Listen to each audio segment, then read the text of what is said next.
reconocimiento al instructor más sobresaliente. Actualmente dirige la consultora Footprint Spa, enfocada en la evaluación de sistemas hidrotermales y el desarrollo de modelos geológicos predictivos, además de dedicarse a la mentoría especializada en esta área. También recordarles que estaremos realizando sorteos de becas y becas completas y semibecas, así que estén atentos, quédense hasta el final y también si tienen alguna duda o consulta la pueden ir comentando por el chat y las leeremos al final de la ponencia. Y yo, sin más preámbulos, le doy el pase al ingeniero para que se pueda realizar la ponencia. Ok, buenas noches. Gracias por conectarse. En el fondo, déjame ver primero la pantalla que tengo que mostrar. Aquí está. Esta es compartir. Ahí estamos, se ve. Se está viendo la presentación. Vamos a ponerla en modo presentación. Ya. Ahí está, estamos bien. Y ahora aquí. Ahí se ve pequeño y aquí se debería ver grande. Ahí está. Muy bien, bueno, buenas noches. Discúlpenme que me haya conectado yo este día viernes, el otro día estaba ocupado, así es que ya tenía una pequeña, digamos, deuda con la Universidad de San Agustín, así es que es la única alternativa era hoy día, así es que yo sé que el día viernes es complicado para muchos, sobre todo si ya es tarde. Esta es la hora del after office, del comienzo del fin de semana, así que voy a tratar de ser breve, dentro de lo poco breve que soy en general, pero eh, mi idea en el fondo es agradecer la conexión de todos ustedes. Ya, en el fondo lo que vamos a hacer ahora un poco es ver cómo es el comportamiento del fluido en los diferentes eventos que tiene. Ya, yo voy a ser súper práctico, no vamos a tener que entrar en diagramas de fase más o menos que a veces uno no lo entiende mucho. Yo sí me he dedicado a estudiarlos, los entiendo un poco más, pero la idea no es aburrirlos, sino que darle términos muy prácticos para que ustedes en el fondo se den cuenta de qué ambiente es el que está, digamos, viendo solamente con mirar los medidas de alteración. Entonces por ahí nos vamos a ir andando, ya. La imagen de fondo es una imagen preciosa de un halo de circita gris. Recuerden que es gris, ¿ya? Y no es verde en este caso porque no tiene fengita, básicamente. La fengita trae magnesio y algo de fierro y es por eso que se ve levemente como media verdosa. En este caso tenemos muscovita en esencia con un montón de calcopirita diseminada en el halo. Al final de esta presentación se van a dar cuenta de que la sutura central que está llena de sulfuro claramente no obedece a la formación de la beta de sericita, sino que se precipitó muy tardíamente dentro del sistema. Entonces, básicamente hay dos grandes diferencias, la temperatura con las cuales precipitan y en la práctica el nivel de acidez que venía del fluido. Entonces, eso prácticamente te hace decir, oye, en realidad aquí no tenemos un evento, tenemos dos eventos y el primero es el halo de sericita de alta temperatura y posteriormente viene una sutura central llena de sulfuros. Y en la medida que vamos avanzando se van a dar cuenta de que realmente lo que yo estoy hablando tiene un cierto nivel de veracidad, ¿ya? En el fondo, ya aquí, esto es lo que vamos a ver hoy día, un pequeño resumen de sistemas tipo Porfio. Yo ya he hecho varios seminarios y webinarios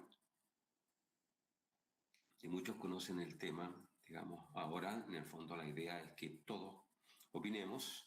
Ya, antes de empezar, digamos, el índice, me gustaría de que, digamos, en el momento que se genera la pregunta, ustedes levantan la mano y yo doy paso, con la finalidad de que el tema que está en análisis en el momento se pueda solucionar y se le da una respuesta lo antes posible para que todos, digamos, lo puedan escuchar. La idea de tirarlo al final, que a veces uno tiene que empezar a regresar las láminas y se pierde tiempo en eso, entonces la idea es ser lo más efectivo posible. Vamos a ir a un resumen de lo que son los sistemas porfíricos propiamente tal, digamos, de quiénes están compuestos, de cuántas fases, etcétera, etcétera, etcétera, y posteriormente vamos a ir analizando cada uno de los eventos y vamos a meternos un poco con las temperaturas y con la acidez asociada a cada uno de estos eventos, con la finalidad un poco de enmarcar, digamos, que el fluido en general no se comporta en forma errónea, no se comporta en forma caprichosa. Hay una evolución de un sistema y ese tiene un cierto orden. ¿Ah? Un cuerpo que se emplaza, calienta el entorno, es progrado, empieza toda la alteración potásica, más arriba simultáneamente se separan la fase gaseosa y fluida, la fase gaseosa va hacia arriba, genera todo el argílico avanzado, todos los conductos que están conectando el sistema hidrotermal con la parte superficial, ¿ya? Y ahí empieza todo un fenómeno que se llama el fenómeno de retrogrado, que es donde prácticamente la temperatura empieza a bajar y claramente con el cambio de la temperatura se empiezan a generar un montón de cambios dentro del fluido y esos fluidos finalmente, todos esos cambios en el fluido repercuten en la paragénesis de alteración y minimización asociada a cada uno de los subeventos. Y eso es lo que vamos a ver en forma, digamos, macro. ¿Ah? Entonces, vamos a empezar primero con un resumen. En segundo lugar, vamos a ver un ejemplo específico de que un sistema hidrotermal tiene una cierta cantidad de vida. ¿Ya? Según los grandes cultores, pueden tener varios millones de años o pueden tener varios cientos de miles de años. ¿Ya? Pero esa diferencia en tiempo claramente repercute en el producto final. Por lo tanto, no da lo mismo que un sistema hidrotermal dure 50.000 años o otro que dure 2.5 o 3 millones de años. ¿Ya? Y después viene el comportamiento de la acidez. Vamos a analizar el potásico y el propilítico, que generalmente tienen pH relativamente neutros, ¿ya? Debido a la impronta de formación de minerales. Y después viene un ambiente sericítico. Vamos a ver por qué se genera el ambiente sericítico, por qué cambia, digamos, la acidez, cuáles son, digamos, los elementos que se mezclan para generar, digamos, un ambiente más ácido. Y el ambiente epitermal, que está mucho más arriba, que está conectado a través de raíces y conductos, muchos le llaman alimentadores, otros le llaman feeders, prácticamente lo mismo. Alimentadores, feeders o cualquier fenómeno asociado a la conexión entre la parte epitermal y la parte mesotermal, la parte del porfio mismo. Recuerden que los porfios se pueden emplazar en ambientes mesotermales y epitermales, ¿ya? Y muy profundo, ¿ya? Entonces, no vamos a tocar ese tema ahora. Lo que vamos a hacer en el fondo es analizar temperatura y acidez principalmente, y vamos a ver que hay una generación de un montón de minerales y que es característico de cada uno de sus subeventos, ¿ya? Así que, recuerden, se levanta la mano, cuando hay una consulta, yo doy el pase y se hace la pregunta, ¿ya? Y después seguimos con la presentación propiamente tal. Aquí en el fondo este es un maravilloso afloramiento. Aquí están dos amigos nuestros, colegas nuestros. Aquí claramente, si se ve el puntero, aquí toda esta parte de acá es un porfio con alteración potásica, ¿ya? ¿Ya? Y este porfio con alteración potásica está afectando a una roca andesítica y la biotitizó completamente. Ahora, cuando uno lo ve de cerca, digamos, se da cuenta de que hay un montón de vetas en la roca de caja que no están en el porfio. Lo que quiere decir de que este es otro pulso y que hubo un pulso anterior que fue el que, digamos, biotitizó la roca de caja, la ennegreció y, digamos, mineralizó. Y después entró este pulso y formó, digamos, otra impronta potásica, porque en el fondo habían todavía jugos que formaban y que tenían, digamos, harta energía para formar la alteración potásica. Este es los sulfatos, Río Blanco los bronces, distrito. Y este sistema porfírico mide 3 kilómetros de ancho, perdón, 1 kilómetro de ancho por 3 kilómetros de largo, con un contenido de cobre de casi 50 millones de toneladas de cobre contenido. El cobre contenido, recuerden que una mayor anda buscando 5 millones de toneladas de cobre contenido, que es equivalente a 500 millones con 1%, o 1.000 millones con 0,5%, ¿ya? O cualquier equivalente entre medio. Aquí hay 10 de esos depósitos metidos en un puro yacimiento. Río Blanco Los Bronces, ¿ya? Vamos andando entonces. En resumen, en general, quien quisiera, digamos, un poco resumir lo que es un sistema hidrotermal tipo Porfio, básicamente es un sistema que en escala de tiempo, de acuerdo a los grandes geocientíficos y a todas las dataciones que han existido desde, digamos, en los pulsos, en los tipos de alteraciones, han podido estimar un ancho de banda en términos de millones de años o miles de años, ya para cada sistema hidrotermal, y que de acuerdo a los geocientíficos podría ir entre 100.000 años, en el caso de los más pequeños, hasta 2,5 hasta 3 millones de años. ¿Ya?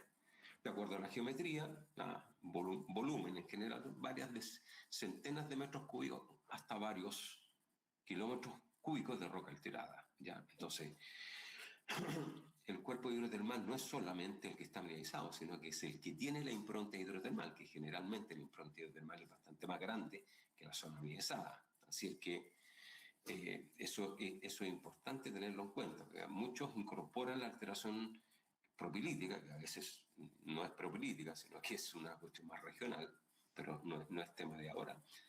¿Ya?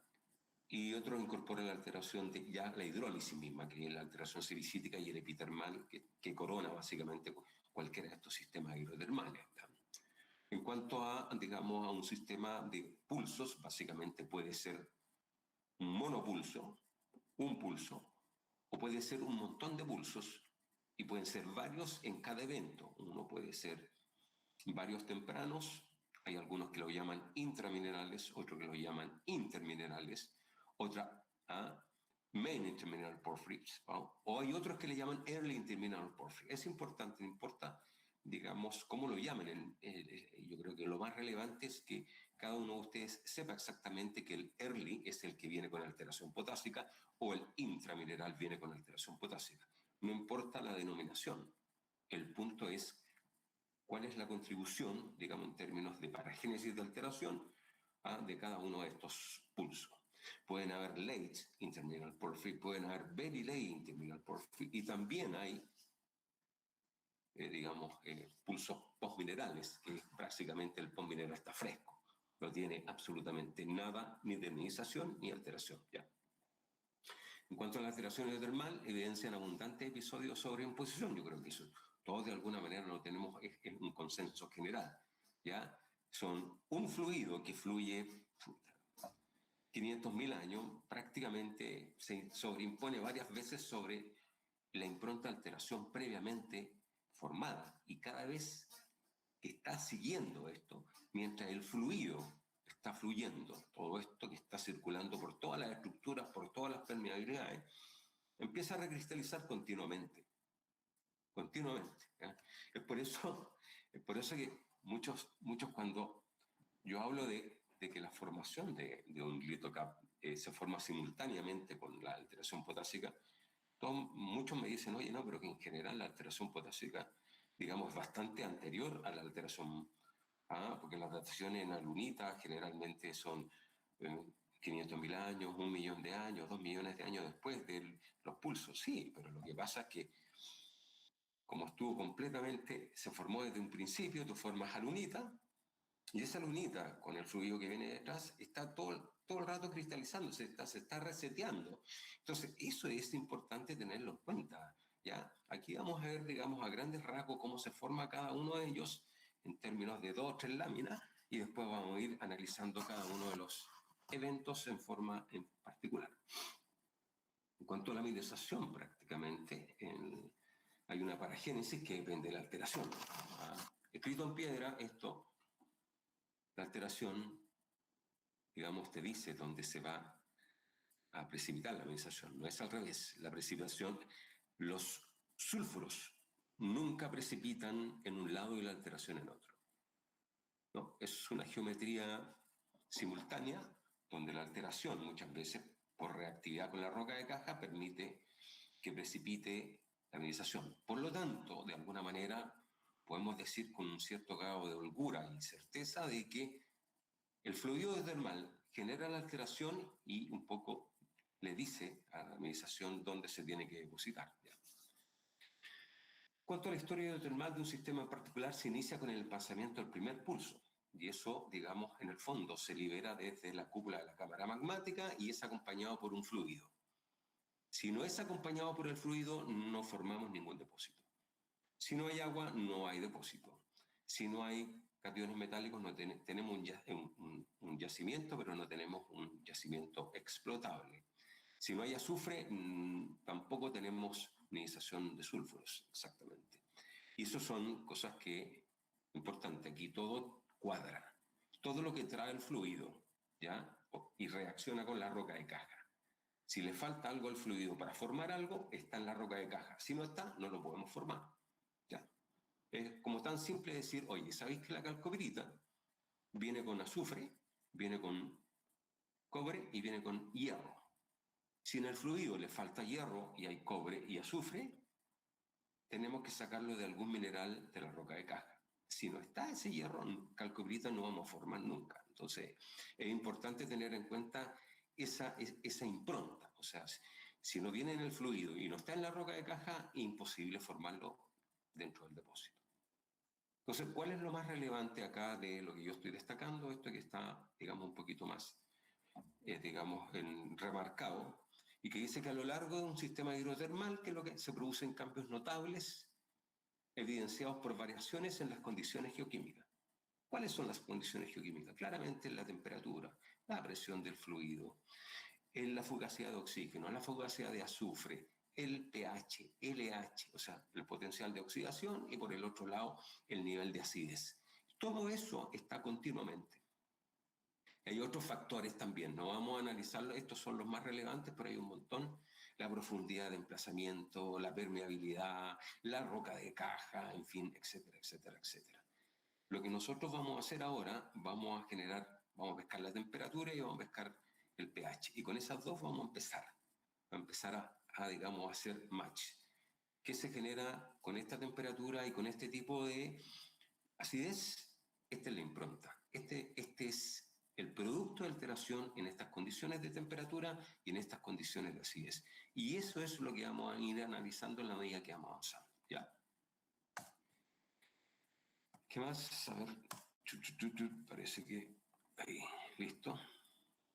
Claramente que esta superposición y resuperposición de eventos hace que entender estos sistemas son complejos.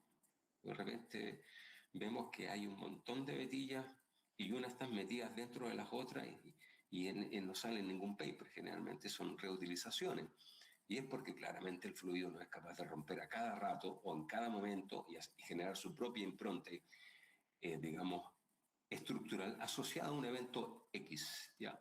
Así es que es importante tener en cuenta que cuando el fluido no es capaz de romper, va a utilizar las vetas que ya anteriormente se habían formado. Y va a empezar a poner 2, 3 eventos sobre lo mismo. Entonces, ¿de qué está compuesto un sistema? Básicamente de un porfio, ya que es acompañado por un fluido hipercrítico, donde hay una fase fluida y una fase gaseosa.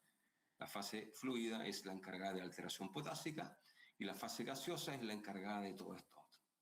Del silicítico de alta temperatura, al silicítico de baja temperatura, de la alta sulfuración, que geométricamente está mucho más arriba, y de la sulfuración intermedia, que es cuando el sistema ya se está apagando, prácticamente hay una debilidad en el fluido y ya la acidez empieza a bajar, el pH empieza a subir y terminamos finalmente cuando el sistema se apaga, queda un fluido neutro que prácticamente no reacciona con la roca de caja. ¿Ya? O puede haber esto, pueden haber porfios tardíos que están involucrados o porfios muy tardíos y posminerales. O podemos tener una situación mucho más compleja, que es, por ejemplo, todos los fenómenos de alteración, pero resulta que asociados a la alteración potásica hay 3 pulsos distintos. Todos tienen alteración potásica, o 4 pulsos, o 5 pulsos. ¿Ya?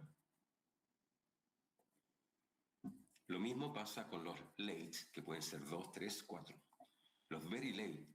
Ojalá de aquí, de los very late para adelante, ojalá sean chiquititos, ojalá sean 1 o 2, y ojalá sean tamaño dique, para que no me diluya el volumen mineralizado. Porque estos que están, los very late y los late, o los very late y los post, lo único que hacen es diluir el volumen mineralizado. Por lo tanto, ahí como que ojalá cortáramos la llave y dejáramos que fueran protagonistas solamente los intraminerales y los late. No es así, pero bueno, es un deseo mío. ¿Ah? ¿Ya? Y aquí están prácticamente los early o main o intra o inter. Son todos iguales, ¿ya? Aquí están todas las, digamos, las fases de mineralización. ¿Ya? En cuanto a visualmente cómo se ven, claramente los main o intermineral vienen con alteración potásica, vetilleo tipo A, vetilleo tipo B, biotita secundaria, feldespato potásico, etcétera, etcétera, etcétera, y se supone que la mineralización viene muy potente. Este es uno de los eventos que viene, digamos, donde el bulk de la mineralización está asociada. Hay dos eventos muy grandes que en el fondo son los responsables de que mineralicen el sistema. Ojalá hayan 5 eventos y todos con mineralización de cobre. Al final tenemos un depósito minerable. Tenemos los late que vienen con alteración sericítica que pueden tener alta y baja, digamos, alta temperatura, digamos los filosilicatos de alta temperatura o los filosilicatos de baja temperatura.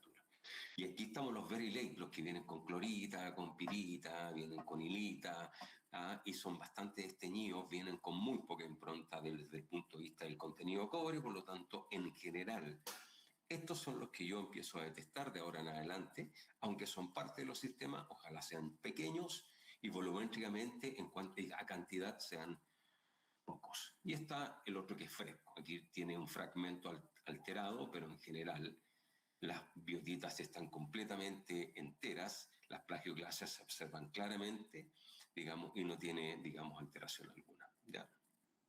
En cuanto a este importante, aquí vamos a poner un ejemplo. ¿Ya? De acuerdo a Silito del año 2010, decía que en el fondo que el tiempo de vida de un sistema hidrotermal ¿ya?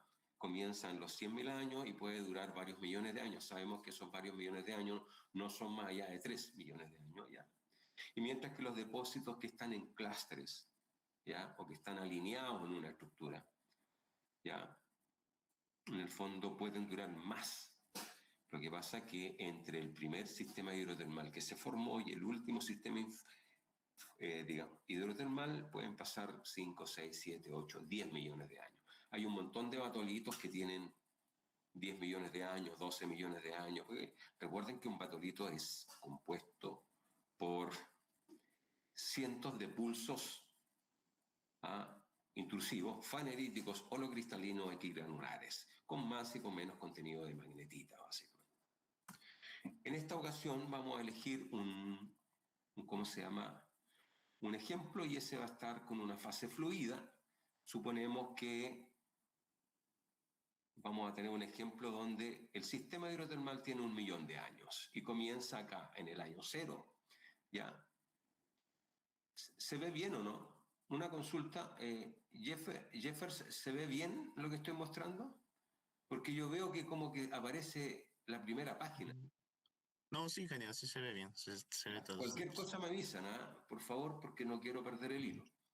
¿Ya? Entonces la fase fluida, si tenemos 1.000.000 de años, la fase fluida con holgura se puede demorar en formarse 250.000 años, 300.000 años.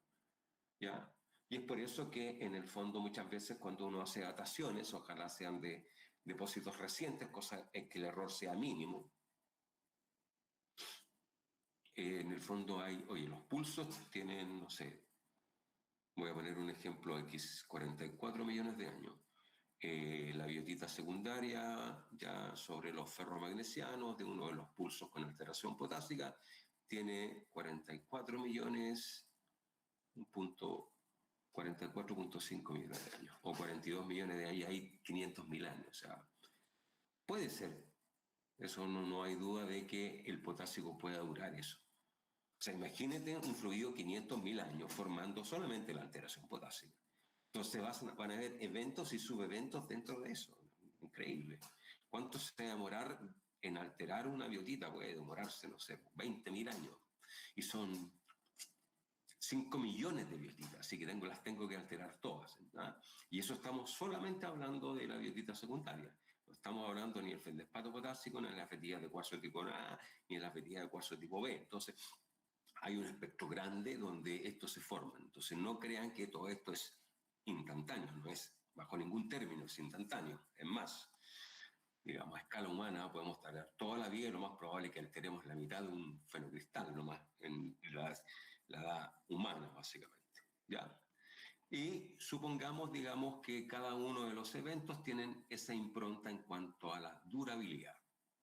Un potásico 350 400 mil años, un propilítico lo mismo, exactamente. Recuerden que el propilítico se forma producto de todo lo que se saca del potásico, más los fluidos que vienen. Entonces, todos esos cationes que hay en el intercambio catiónico, yo los llevo más afuera, ¿ya? Y formo el propilítico. ¿Ya? ¿Qué más? ¿Ya? Entonces, básicamente la fase fluida es la encargada de toda la alteración potásica y propilítica más afuera, y la fase gaseosa es toda la encargada principalmente del sericítico. Aquí hay una parte del potásico de la fase fluida que involucra acá, pero es muy discreta básicamente, y viceversa, no es que hay unas partes donde están las dos cosas, ¿eh? Las inclusiones fluidas a veces vienen con salinidades distintas, ¿eh? Y se dan cuenta que cuando uno habla de salinidades, las salinidades altas es el fase fluida y las salinidades bajas entre el 5 y el 10%, estamos hablando ya de una fase gaseosa que es en la que estuvo a cargo de generar esa impronta de alteración y esa inclusión fluida dentro de la alteración X. ¿Ya? Entonces vamos a pasar por la sericita de alta temperatura que podría de los 300.000 a los 600.000, 300.000 años, y la baja unos 200.000 años. Sin embargo, cuando se habla de fase gaseosa, en la parte dentro del primer kilómetro podríamos hablar de un HSS que podría durar 600.000 años, ¿ya? Y es por eso que muchas veces ¿cómo se llama? En las dataciones de alunita tenemos variaciones que son también importantes en términos digamos, de tiempo, básicamente. Y en general, recuerden que el HSS es producto de un agresivo y formación muy alta de ácido sulfúrico principalmente. Y ese ácido sulfúrico circula por 600.000 años generando una impronta y reseteando las alunitas a cada rato. Y es por eso que siempre parecen bastante más jóvenes que las que primeras se formaron. Y terminan en un ISS. La mayoría de los sistemas terminan en un ISS, un Intermediate Sulfidation System. Claramente, en términos, se está bajando la temperatura, y la acidez también ya no es tan potente, entonces empieza a bajar la acidez, en términos equivalentes, subir el pH. Y finalmente termina digamos, saliendo por el volcán solamente vapor de agua, lo que te está diciendo que el sistema ya está, digamos, en una fase final de término, ¿ya? Sigamos adelante. Lo que nosotros vamos a hacer principalmente es 3 eventos. Vamos a hacer espacio-tiempo. Uno, el potásico propilítico, ¿ya? Después vamos a ver el sericítico de alta y baja temperatura. Vamos a ver cómo cambia en cuanto a términos y cómo se resetea y cómo cambia la impronta de alteración, la paragénesis. Y finalmente vamos a todo el HSS que generalmente transita hacia un ISS, ¿ya? Vamos entonces de lleno. Prácticamente siempre para mí es súper práctico. Tenemos la cámara magmática, una cúpula de la cámara magmática con un fluido hipercrítico. Si ese fluido hipercrítico no está en la cúpula, no hay yacimiento, ¿no? Vamos a encontrar roca fresca, ¿no? ¿Ya? Empieza el primer pulso, es acompañado por la fase, digamos, fluida y fase, digamos, gaseosa. Claramente este fluido hipercrítico es una mezcla de las dos cosas, ¿ya? En la medida que va subiendo, hay menos presión, alcanza su solvus, se separan una fase fluida y la fase gaseosa. La fase fluida es la fase fluida hipersalina, que viene prácticamente con todas esas sales que están ahí. potasio, sodio, calcio, hierro, etcétera, etcétera, etcétera, etcétera. ¿Ya? ¿Ya? Y es la encargada de alteración potásica y más afuera la alteración propilítica. Mientras que la fase gaseosa, que es la que separa claramente por su composición bastante más volátil, va a niveles superiores, también dentro del primer kilómetro, y desarrolla toda la impronta argílico avanzada en el caso que el fluido sea suficientemente ácido para, digamos, formar una alteración argílico avanzada, ¿ya? Y forma básicamente el que nosotros llamamos litocap. ¿Ya? Si se dan cuenta, la fase fluida y la fase gaseosa son completamente distintas. Entonces, pensar que el producto de alteración de las dos fases es muy parecida, básicamente es imposible. Claramente, todos los componentes son completamente distintos, por lo tanto, las improntas de alteración deben ser muy distintas. No cabe otra alternativa, ¿no? Que se sobreimpongan en el espacio ese otro cuento. ¿Ya? Y eso lo van a hacer, porque en el fondo, básicamente coexisten esas dos fases, ¿ya? ¿Ya? No obstante, van a haber un montón de condiciones geoquímicas. Recuerden que esto está altamente comprimido, no es que uno libere todo eso. O sea, prácticamente si yo fui capaz, por la compresión del continente, mantener un pulso y taponearlo para que no llegara a la superficie y se tradujera como un volcanismo, en el fondo quiere decir que yo tengo muy alta presión, muy presionado el continente, y ahí prácticamente yo pude mantener, digamos, en subsuperficie un cuerpo que venía acompañado con una fase fluida y una fase gaseosa que generó el sistema hidrotermal. Si yo el sistema lo tengo relajado, básicamente todo esto se traduce en un volcanismo y se nos fue el yacimiento. ¿Ya? Hay una presencia transversal que viene, digamos, en complejo, que es todos los cationes metálicos, básicamente. ¿Ya? No vamos a entrar en detalle. Si siguen habiendo sistemas, digamos, pulsos que se desprenden y que son acompañados por fase fluida, se sigue generando potásico y se agranda el propilítico, etcétera, etcétera, etcétera. Y pueden haber hasta 10 pulsos y más, dependiendo de qué tan fructífero sea, digamos, el desprendimiento desde la cúpula de la cámara magmática. ¿Ya? Entonces, pueden haber 3, 4, ojalá hayan 2 pulsos nomás y no haya muchos pulsos. No me gusta que haya muchos pulsos, yo prefiero que se concentre en estos cuerpos la ionización, básicamente, ¿ya? Y se sigue, digamos, la fase gaseosa sigue construyendo el litocap más arriba, ¿ya? En términos visuales, que es lo que nosotros vemos que los primeros minerales son básicamente, ¿cómo se llama? En la alteración potásica y la fase gaseosa más arriba con todo su nivel del litocap aquí arriba con el nivel de agua subterránea. Recuerden que yo lo he dicho varias veces, digamos, nadie lo ha explicado. Yo no sé por qué nadie lo explica, pero da lo mismo. O sea, si el nivel de agua subterránea es muy profundo cuando se forma el porfio, tenemos un litocap grande. Pero si el nivel de agua subterránea está muy somero, muy cerca a la superficie, el nivel de agua subterránea, prácticamente el litocap va a ser eso. Va a ser, si son 20 metros de profundidad, listo. 20 metros de litocap, nada más. Pero cuando tenemos en las zonas desérticas, los niveles de agua subterránea son muy profundos y se forma un yacimiento, básicamente vamos a tener, digamos, un litocap gigantesco, que puede tener 500 metros, 600 metros, 800 metros, 1 kilómetro, ya, en fin. Pero eso es materia de otro. Entonces aquí tenemos la alteración labiotítica. Básicamente, esto es de roca de caja, básicamente, ennegrecimiento. Aquí tenemos en el porfio, ¿ya? Y finalmente estos 3 eventos. Roca de caja, selectivo en los ferromanexianos y vetillas, las early biotite, que son vetillas con mucha biotita y que si son más profundas le llaman EDMs. ¿Ya? Las EDM en el fondo son una mezcla entre sericitas de alta temperatura y biotitas, ¿ya? Básicamente. Y no lo vamos a explicar ahora cuál es la diferencia, pero en el fondo lo que vamos a dar a conocer de que este tipo de vetillas, las early biotite, a partir de 4 kilómetros, 5 kilómetros hacia arriba se forman. Más abajo son las EDM, ¿ya? Esos son prácticamente los primeros eventos y tenemos todo el evento de metasomatismo y formación de feldespato potásico con vetillas de cuarzo. Y aquí tenemos prácticamente una alteración potásica preciosa, este es de escondida. Aquí hay otro channelway de feldespato potásico con una cantidad de mineralización tremenda, y tenemos una roca de caja con un montón de feldespato potásico y betillo tipo A. Cuando la roca de caja está en esas condiciones, tú dices, el porfio está a la vuelta de la esquina, está ahí al lado. Para tener una impronta de alteración con ese tipo en una roca de caja que es completamente andesítica y está toda biotitizada, y poder formar eso, en el fondo quiere decir de que el porfio está unos metritos más allá, no sé, 50 metros en el peor de los casos, ¿no? Y tenemos toda la impronta, digamos, del Stockwell de betillas de cuarzo, maravilloso.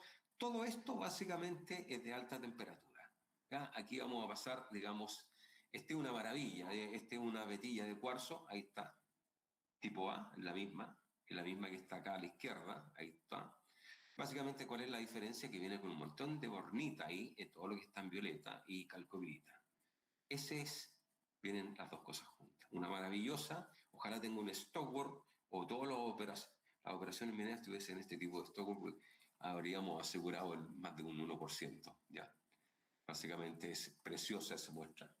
¿Qué es lo que pasa? Básicamente hay un metasomatismo potásico, hay un intercambio catiónico y se genera el feldespato potásico.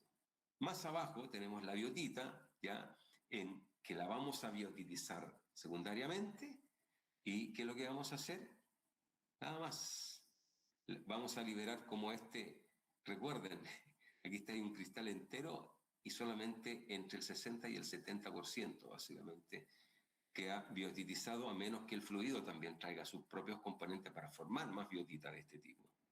Entonces liberamos hierro, liberamos agua, porque recuerden, es un mineral hidratado, ¿ya? Y oxígeno, básicamente. ¿Y qué es lo que pasa con las horblendas? A la horblenda yo le tengo que poner más agua porque las biotitas en general tienen más agua que las horblendas, entonces necesito agua en el fluido y potasio para poder sacar el calcio y meter el potasio y el calcio, y tenemos básicamente esta estructura de la biotita, liberando un poco de sílice, ¿ya? Porque tiene un exceso de sílice en comparación con la biotita, ¿ya? Entonces, en términos de termales, básicamente, tenemos la Early Biotite, en los porfios de cobre-oro tenemos la biotita magnetita, tenemos transversales feldespato potásico, tenemos betillas de A de cuarzo, betillas B de cuarzo propios de los cobre y molibdeno, y tenemos mineralización. Estos son los rangos asociados a inclusiones fluidas que se han publicado en varios papers, ¿ya? Por lo tanto, es importante que básicamente estos niveles y estos límites no son arbitrarios, son básicamente de varios papers donde han podido establecer los rangos termales. No quiere decir que la Early Biotite no vaya más abajo, sino que solamente de lo que se tiene en estos momentos, estos son los rangos más comunes donde la Early Biotite se forman, y las biotitas, las vetas de biotita magnetita, básicamente son 650 grados para abajo, y eso va a depender claramente de la composición del pulso. Recuerden que entre más básicos son de más alta temperatura.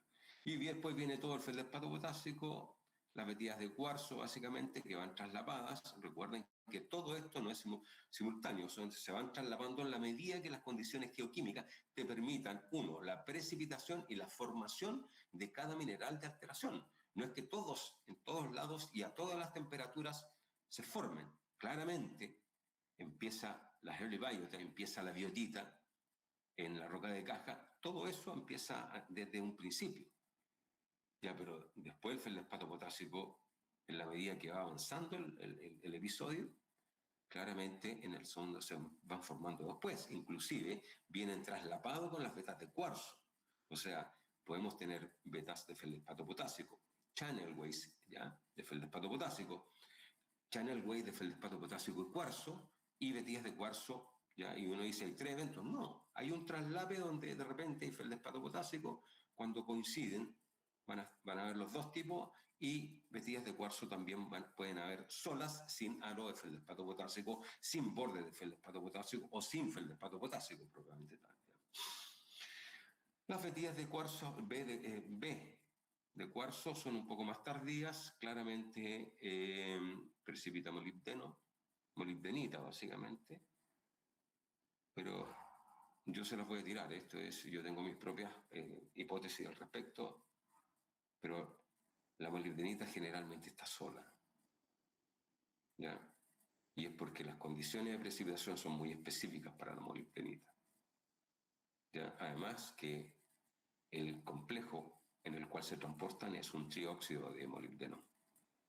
En cambio, el cobre y el oro vienen en complejos clorurados, sulfurados, bisulfurados o trisulfurados. O sea, hasta los complejos cambian entre el cobre y el oro y el molibdeno. Por lo tanto, claramente sus disociaciones son en condiciones geoquímicas específicas. ¿Ya? ¿Qué es lo que pasa? Básicamente, aquí hay 3 eventos importantes, 4 eventos, también hay algunos, donde el pH generalmente es muy neutro. ¿Ya? En estas condiciones, estamos en condiciones, prácticamente es condiciones geoquímicas de formación de minerales, de formación de silicato. Hay feldespato potásico, hay albitizaciones, hay cuarzo y hay, digamos, en el fondo biotita, o sea, 4 minerales formadores de roca. Por lo tanto, las condiciones deberían ser neutras, y no hay cómo hacerlo, ¿ya? No hay cómo cambiarlas, ¿ya? Importante tenerlo en cuenta, ¿ya? ¿Qué es lo que pasa ahí? Tengo las temperaturas, tengo prácticamente todos los eventos de vitilla, inclusive las EDM que las puse acá. ¿Ya? Recuerden que las EDM son más profundas, pero en el fondo las puse acá por todo lo que hay ya. ¿Ya? Aquí vamos a ver el pH y la fase fluida, básicamente, como es un pH prácticamente neutro, un pH 7, básicamente, ¿ya? Puede ser levemente alcalino y levemente no alcalino, pero está ahí, o sea, nunca cambia y es por eso que forman formadores, puros minerales formadores de roca, básicamente, ¿ya? ¿Ya? ¿Qué es lo que pasa con la alteración propilítica? La propilítica, recuerden, es producto, aquí lo dice ¿cómo se llama? Los cationes que migran hacia afuera del potásico. O sea, todos los cationes que yo saco producto del intercambio catiónico se van para afuera por el fluido. ¿Qué es lo que pasa? En esas condiciones de alta temperatura no se pueden formar minerales, digamos como la epidota, como la clorita y como las calcitas, que son propias de este evento. ¿Qué es lo que pasa aquí? Que todo eso que yo me estoy llevando para afuera y más encima lo que va llevando el fluido, caen, digamos, a menores temperaturas y claramente caen en diagramas de estabilidad de formación de minerales como la clorita, como la epidota más afuera y como la calcita mucho más afuera.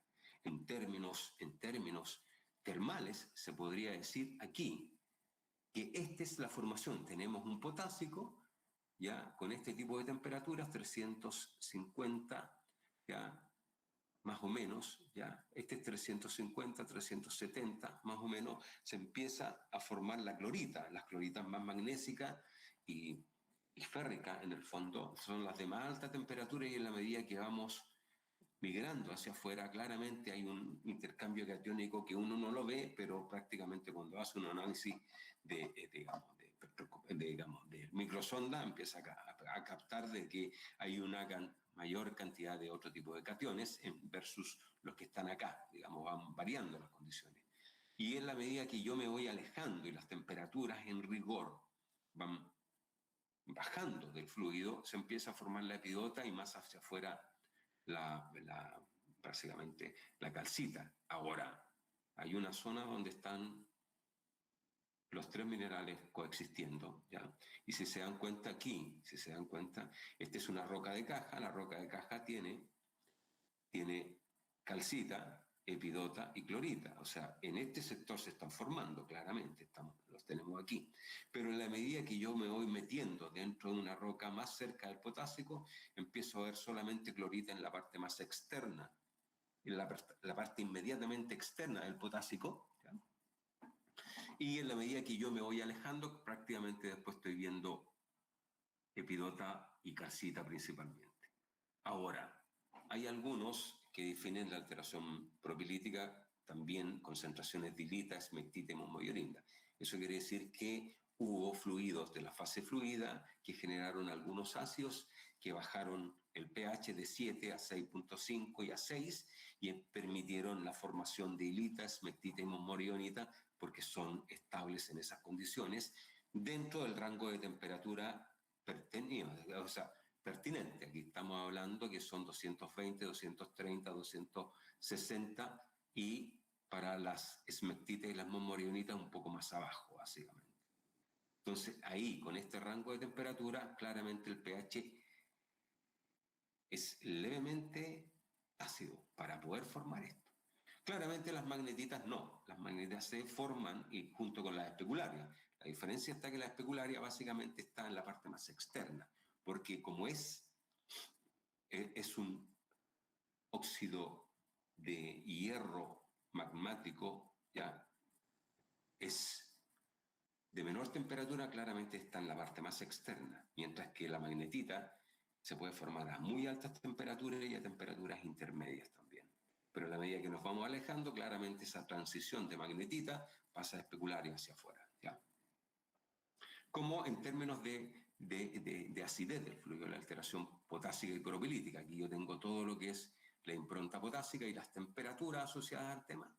Todos los tipos de vetillas, básicamente bajando, saliendo al propilítico, donde hay temperaturas menores a 380, y de ahí está el clorita magnetita, la piota magnetita, la calcita, la hilita, esmectita, la monmorionita y pirita propiamente tal. El pH lo tenemos aquí y claramente el pH es 7, pero en la medida que vamos alejándonos y se forman estos minerales, prácticamente son levemente ácidos, por lo tanto tenemos ese tipo de impronta. Tenemos un pH neutro, pero que al final del sistema, cuando empieza a aparecer hilita, levemente más ácido, por lo tanto debería inclinarse hacia la parte más, digamos, de neutro a medio ácido, levemente, nada más. No más allá de 6, no más bajo de 6, para poder formar, digamos, 6, 5.8, por ahí andaría la hilita. Recuerden que la hilita es más bien es de la familia de los filosilicatos, que se forman prácticamente, lo vamos a ver enseguida, dentro de los rangos de 3.5 a 5.5, 5.6 más o menos. ¿Ya? Aquí tenemos prácticamente la alteración propilítica, donde vemos que la biotita, que le debiésemos, para formar la clorita debiésemos meterle magnesio claramente, ¿ya? Y ahí en el fondo la formamos, liberamos sílice porque la biotita tiene más sílice, la liberamos y liberamos algunos átomos de hierro también. En el caso de la albita prácticamente hay que meterle un poco de calcio para formar algún tipo de monmorionita o esmectita. Recuerden, hay 5 cationes ahí en las monmorionitas y las esmectitas básicamente. Por lo tanto, tienen algún color algunas veces, excepto no así las cericitas ni la arcilla en general. Uno le saca todos los cationes que le dan color, destiñe el mineral y lo blanquea básicamente. Albita, biotita, básicamente le echamos agua y un poco de hierro, con la finalidad de generar un mineral hidratado, porque la albita no es un mineral anhidro, básicamente. Hay formación de carbonatos, ¿ya? Y la albita también la podemos transformar en hilitas dependiendo del pH del fluido que se esté formando. Lo mismo pasa con la clorita, si recuerden, cuando hay un H+, quiere decir que el fluido está levemente ácido. Y si le seguimos poniendo más de esto, el pH sigue bajando, o sea, la acidez sube, ¿ya? Y dependiendo de esos rangos, de esa acidez, es la paragénesis de alteración que es la que vamos a formar, ¿ya? ¿Qué es lo que pasa con la alteración sericítica?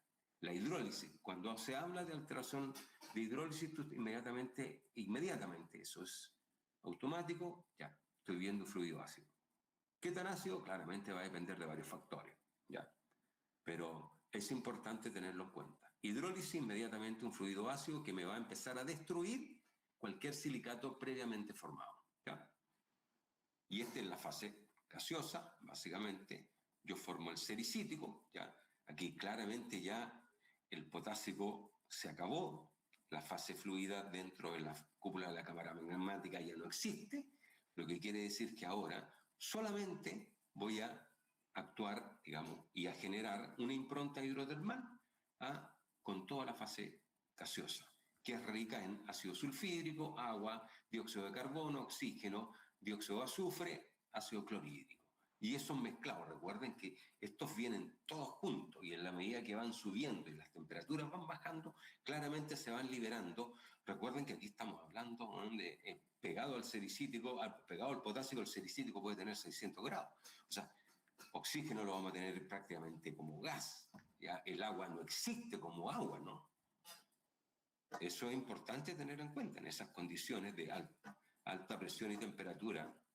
Claramente hay un montón de elementos que no los podemos imaginar como los imaginamos a 20 grados Celsius de una atmósfera de presión, prácticamente. Eso no es así. Entonces, desde esa perspectiva hay que tener muy claro de que estamos a una temperatura muy alta. Y al estar en una temperatura muy alta, claramente lo que nosotros conocemos como agua no existe. ¿Ya? El oxígeno posiblemente esté en un estado burbusqueante, en una cosa así. Entonces, y eso va a depender de varios factores. Claramente la presión, si el porfio se emplaza a 9 kilómetros de profundidad, claramente es distinto el comportamiento si yo lo emplazo a 1 kilómetro de profundidad, donde tengo mucha menos presión confinante, lo que me hace de que la mayoría de los fluidos escapen hacia la roca de caja e inclusive muy pocos se queden dentro de la parte apical del pulso, básicamente. ¿Ya? Seguimos acá, las condiciones en general de todos los rangos, nos vamos a ir más detalle en las láminas que vienen, pero en el fondo se define la alteración de sericítica con condiciones de pH muy variable, que va entre 3.5, que es muy ácido, y 5.5. Las temperaturas van a un rango gigantesco, entre 600 y tanto, ¿verdad?, hasta 150 grados Celsius, y va a depender de varios factores, básicamente. Las salinidades son bastante bajas, no como la alteración potásica, que tiene entre 40 y 60 de, digamos, de cloruro de sodio equivalente. Básicamente aquí tenemos un 5 a un 10%. Nuevamente, aunque puede ser un poco majadero, la fase gaseosa es la encargada de generar toda la impronta sericítica de alta y baja temperatura y la impronta epitermal más arriba, que si hay mucho ácido voy a generar un HSS, un High Sulfidation System, y en la medida que yo vaya a bajar se conecta con un montón de ¿cómo se llama?, de alimentadores. Ahora hay un punto importante que hay que tenerlo en cuenta. Las texturas warming. Todo el mundo hace las texturas warming, ¿ya? Esas no siempre existen, ¿ya? Y hay que sacárselo de la cabeza, ¿ya? Porque si resulta que si nosotros tenemos un porfio que se emplazó a 7, 8 kilómetros, ¿ya? Las warming, ¿dónde están las warming? 7, 8 kilómetros. Las warming generalmente, como todo el mundo aparentemente tienen un cierto conocimiento, llegan y dicen, como que te indica dónde está, digamos, la conexión del sericítico con el argílico avanzado. A veces eso no existe, ¿no? Eso es cuando está el cuerpo, digamos, muy pegado al epitermal. Pero si el cuerpo, el sericítico está muy despegado del epitermal, tú tienes conducto hacia arriba. Entonces las texturas Warman sencillamente desaparecen y es por eso que te está diciendo hoy, el porfio parece que está más se emplazó más abajo y no tan cerca del epitermal, ¿ya? Pero eso es un dato anexo, ¿ya? Sigamos andando, entonces, prácticamente donde se ubica alteración sericítica, básicamente se ubica sobreimpuesto el potásico, ahí. Un sericítico, yo lo puse gris verde, ¿eh?, más bien verdoso ahí, ¿ya? Y un sericítico de baja temperatura que es más externo, ¿no? Aquí lo tenemos que debería estar aquí, ¿ya? Entonces aquí tenemos todo el sericítico de alta temperatura, que Cernucci los llamó GGS, PGS, pero es sericita gris verde, o sericita gris, o sericita verde, o la sericita de alta temperatura, o la primera sericita, son todos equivalentes. Si alguien te dice, no, es GGS, Green Gray Sericite, entonces quiero ver yo si es gris y si es verde. Si es solamente gris, es muscovita. Si es media verdosa y gris, claro, ahí Green Gray Sericite. Ahí podríamos decir que hay muscovita y hay fengita, ¿no? Pero el color, digamos, el magnesio y el hierro hace que la fengita tenga esos matices medio verde agua, ¿ah? Claritos, ¿ya? Y aquí está claramente en su mayor expresión. Este se escondía, ¿ya? Un yacimiento que nadie lo ha explotado todavía. Los de Escondida están actualmente explotando Escondida y Escondida Norte, y tienen Pampa Escondida y Escondida Este, ahí, enteritos, con 100 millones de toneladas de cobre contenido, la suma de los dos más o menos.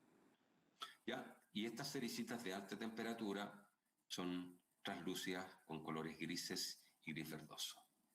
Tenemos todo el sericítico de baja temperatura, en un principio, claramente en la medida que yo me voy alejando del centro, el fluido va bajando de temperatura y claramente yo empiezo a formar el sericítico de alta temperatura, pero en la medida que me alejo, el fluido, claramente con la reacción con la roca de caja, empieza a bajar de temperatura y formo un halo externo de menor temperatura que es hilita, es una hilita blanca. Entonces, prácticamente desde el centro hacia afuera yo voy perdiendo temperatura y paso a digamos, a las condiciones estables de la hilita y no de la muscovita, ni la efengita, ni la andalucita.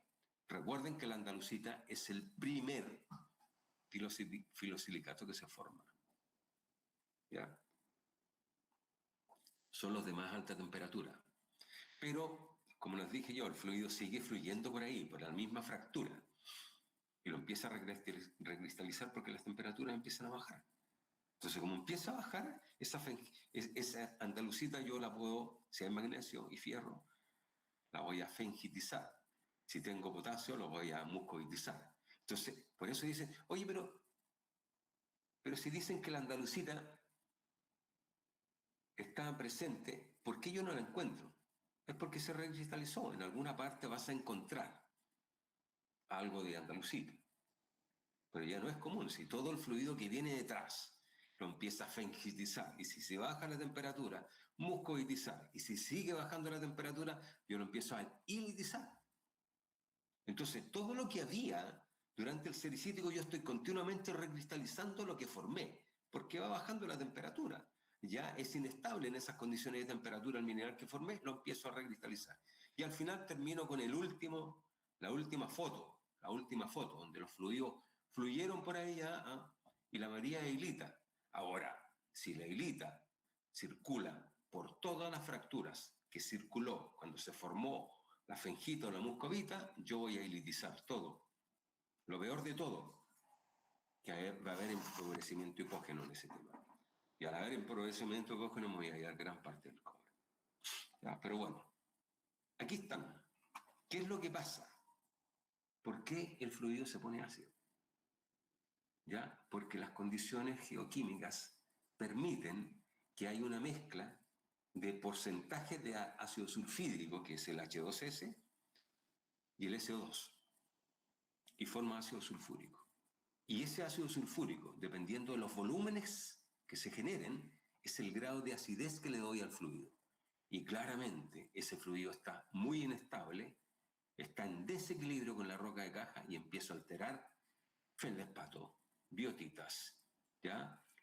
Albitas, ¿ya? Todo lo que formé en la alteración potásica, con excepción de el cuarzo. Las vetas de cuarzo son inalterables, son indestructibles. Por eso quedan ahí.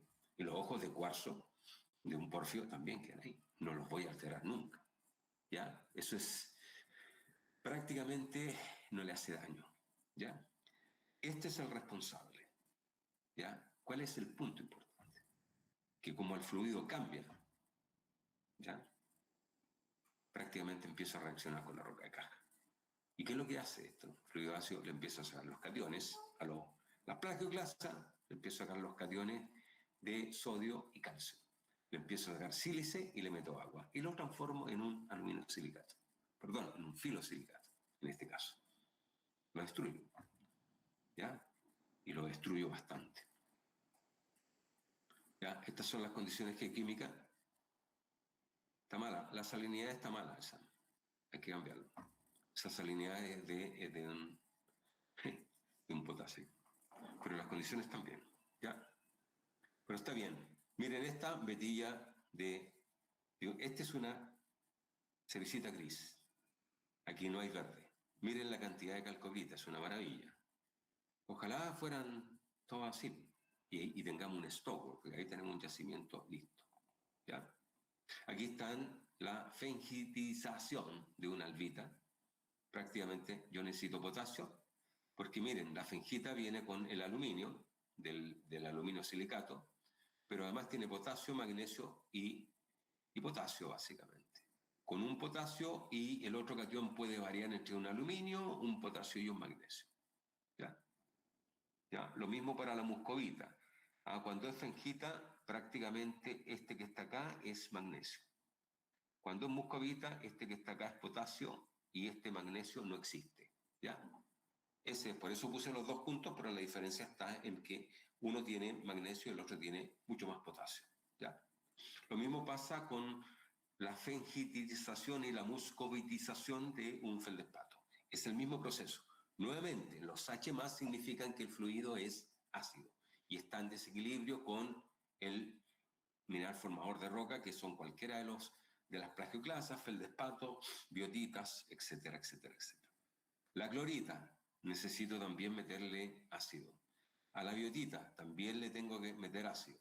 Feldespato potásico le meto ácido y genero andalucita. Miren, aquí está este es el primer mineral que se forma. El de más alta temperatura, muy pegado al potásico. ¿Ya?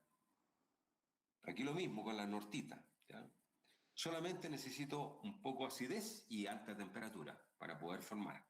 Le saco los cationes de sodio, potasio y calcio, en el caso que sean de cualquiera de los feldespatos, lo libero, ya, le saco sílice porque destruyo el silicato y lo dejo formado prácticamente en andalucita en este caso. Y más arriba en fengita y digamos muscovita. Ahora, yo en el fondo, yo un poco para que una guía que es relativamente decente es la guía de Corbett y Leach del año 98, que los viejos en el fondo ellos trabajaron mucho en el Asia Pacífico, llevan un montón de sistemas de oro prácticamente y formaron esto. Yo no estoy de acuerdo, pero no es una mala guía ya.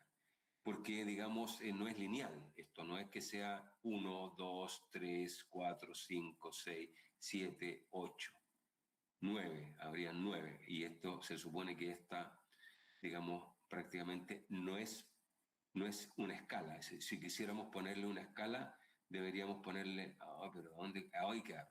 Este es el 1, este es el 3.5, y el 3.5 queda acá, el 5.5 queda aquí. Si lo quisiéramos. Y las trayectorias son bastante curvas, porque en el fondo, y yo esto se lo sacaría acá, ¿ya? Porque aquí está hablando de pirofilita a temperatura donde se forma la andalucita.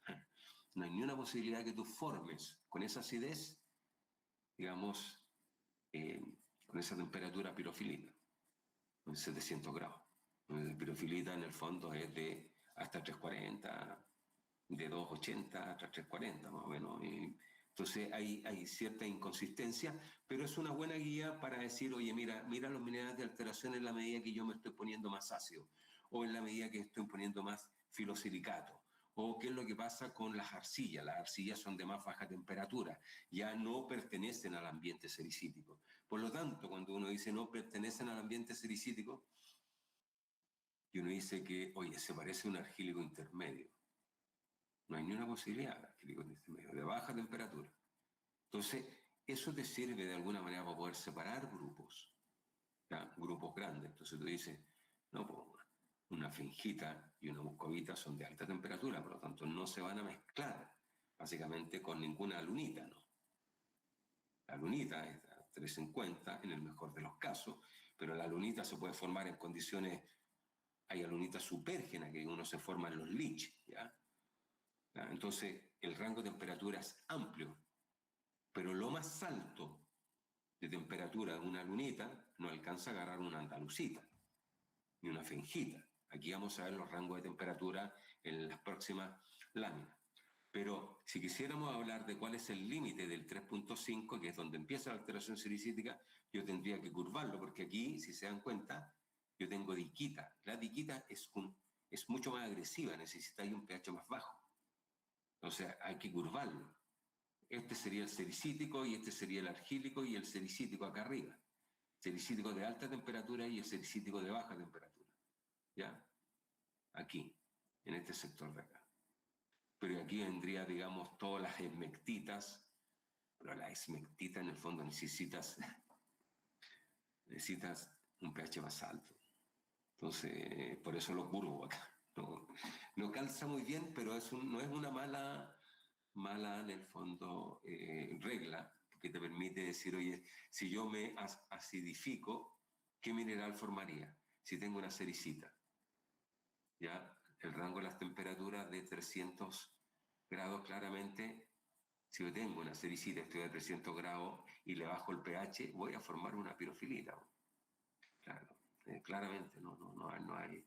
Si estoy más bajo, pues, en términos de temperatura, por ejemplo, en 280 hasta el 220, es una diquita. Si es más bajo del 220, va a formar una caulinita.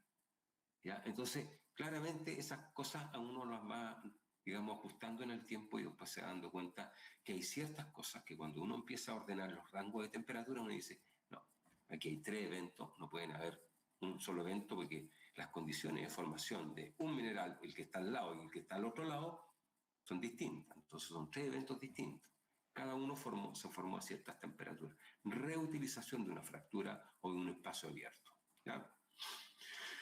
¿Qué es lo que pasa básicamente con ¿cómo se llama? El sericítico de baja temperatura? En la medida que el sistema va bajando la temperatura, porque ya voy en 500, 600, 1000 años de vida útil, los fluidos que estaban a 650 grados, estaban a 550, 450, 350.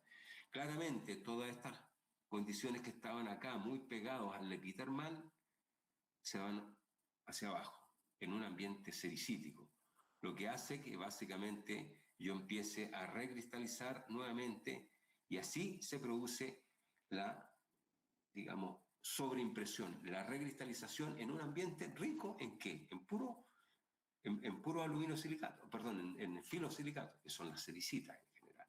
Entonces, claramente yo tengo fengita, baja la temperatura, la paso a muscovita, baja la temperatura, la paso a hilita. Finalmente todo termina en hilita cuando se sobreimpone. ¿Ya? Entonces hay una recristalización continua. Finalmente tengo estos 3, sericitas de baja temperatura blancas, no grises ni translúcidas, ni grises verdosas tampoco. Entonces esta es la típica hilita que uno conoce en todos lados y que se sobreimpone al sistema. Son prácticamente el mismo ambiente de pH. ¿Cuál es la diferencia? Menores temperaturas. Entonces por eso empieza a recristalizar la fengita a hilita, la muscovita a hilita, básicamente. ¿Ya? Y aquí tenemos muscovita. Básicamente lo que hay que hacer aquí, la fengita, si se dan cuenta, la fengita aquí, yo la paso a hilita, ¿ya? Y la clorita, y todas están sometidas, si se dan cuenta, estas como es el mismo pH que la forma, prácticamente no hay acidez, no es como acá. El H+, recuerden que significa un fluido ácido.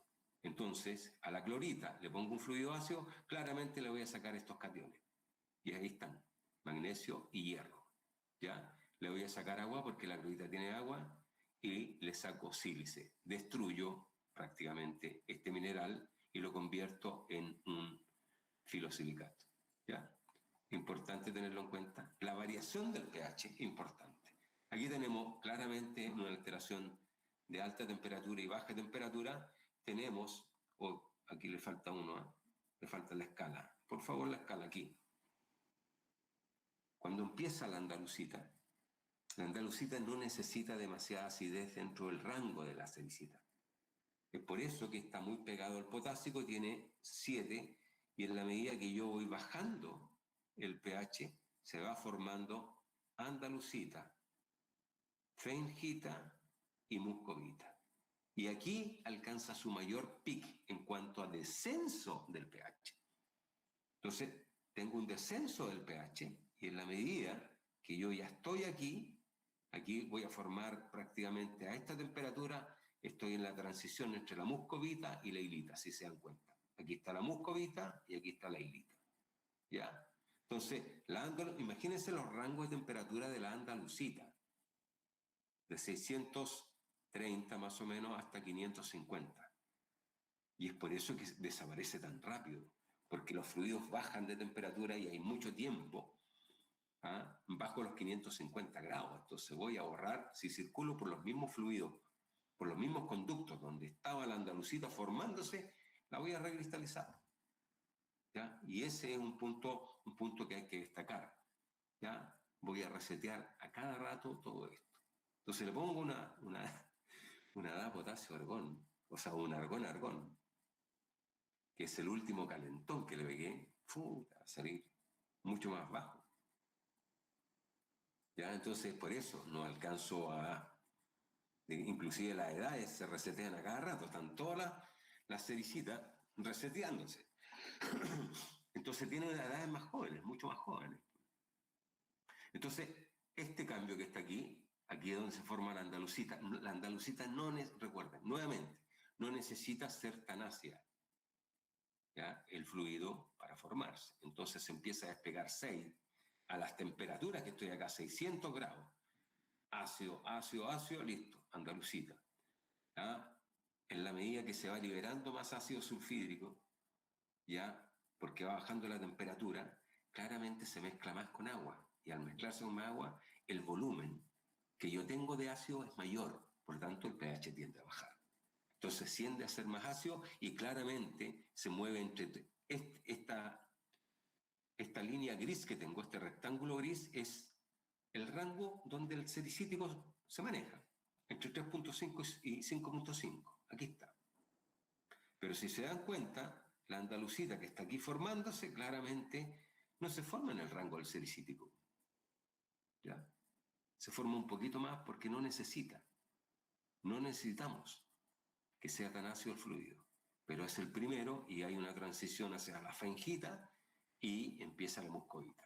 Se empiezan a formar acá y baja a los 300, 280 grados y se empieza a formar la hilita, aquí, en todo este sector de acá. Y posteriormente, claramente, cuando ya estamos entre los 200 grados y bajando, la acidez se empieza a perder. ¿Por qué? Porque ya en esa instancia donde estamos los 800.000 años, 750.000 años de un span life de 1.000.000 de años, prácticamente el fluido ya no tiene la cantidad de ácido sulfídrico que mezclado con agua forma ácido sulfúrico, entonces lo que hace es perder acidez. Entonces empieza a retroceder y todo queda en hilita, básicamente. ¿Ya?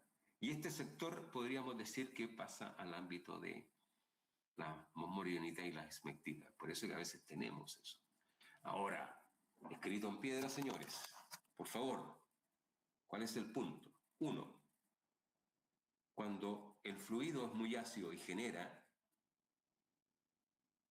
minerales de arcilla, yo ya no me puedo devolver. O sea, yo puedo destruir. Por ejemplo,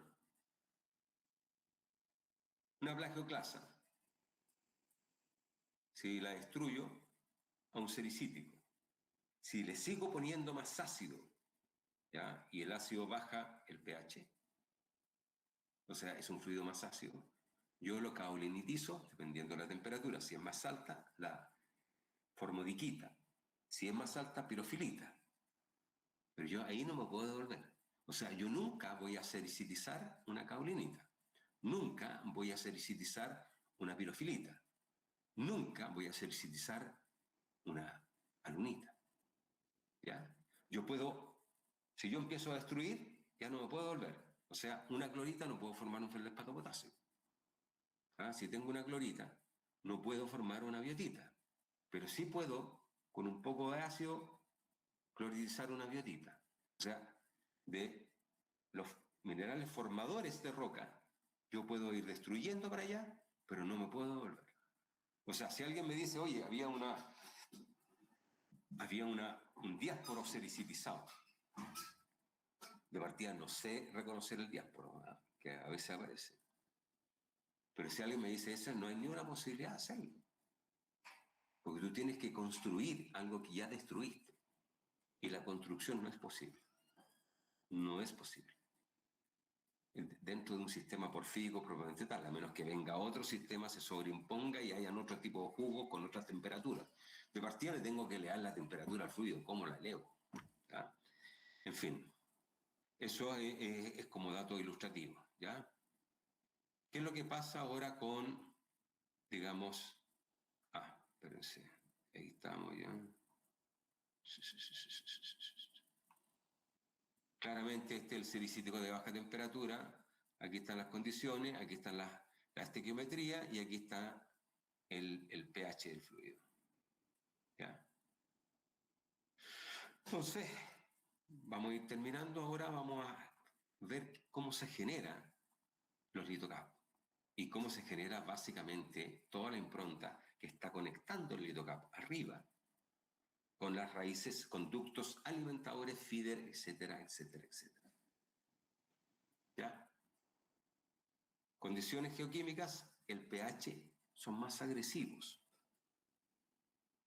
Alguien me puede decir, oye, pero ¿por qué a nivel del porfio, por qué el sericítico no es más agresivo? Porque claramente no hay tanta agua disponible, no hay tanto oxígeno disponible, ni hay tanto ácido sulfídrico disponible. Entonces, como está muy abajo y las temperaturas son altas, el agua no está como agua, ¿ya? Entonces, para poder mezclar y generar ácido sulfúrico, se genera, pero no al punto que se genera arriba, imagínense. Llego al nivel de aguas subterráneas y encuentro una zona rica en oxígeno, rico en agua. Si tengo suficiente ácido sulfídrico, la cantidad de metros cúbicos que voy a formar de ácido sulfúrico es tremendo. Los pH inmediatamente bajan bajo el 3.5 y se manejan entre 0.5 y 3.5, hiperagresivo. Y ahí es cuando yo destruyo absolutamente todo. Y claramente, como tengo el nivel de aguas subterráneas profundo, voy a formar un litocap tremendo, muy potente, ¿ya? Muy potente. Pero, como les dije, si el nivel de aguas subterráneas es muy somero, por ejemplo, 50 metros. ¿El litocap va a tener 50 metros? No. ¿Ya? Así que eso hay que tenerlo en cuenta, ¿ya? Estamos hablando de la edad de formación del sistema hidrotermal. Y ustedes me dicen, oye, pero aquí tenemos un tremendo litocap y es selva. Sí, pero ¿cuándo se formó el yacimiento? ¿Hace 50 millones de años atrás? Sí, pues trasladémonos a esa época. Esa época es donde estaba el nivel de aguas subterráneas profundo, ¿ya? O a la inversa. Bueno, el desierto de Atacama, la parte sur de Chile, digamos de Perú y norte de Chile y parte de algunos sectores de Argentina, claramente el nivel de aguas subterráneas es profundo y se ha mantenido desde el Oligoceno, desde el Paleoceno, ¿ya?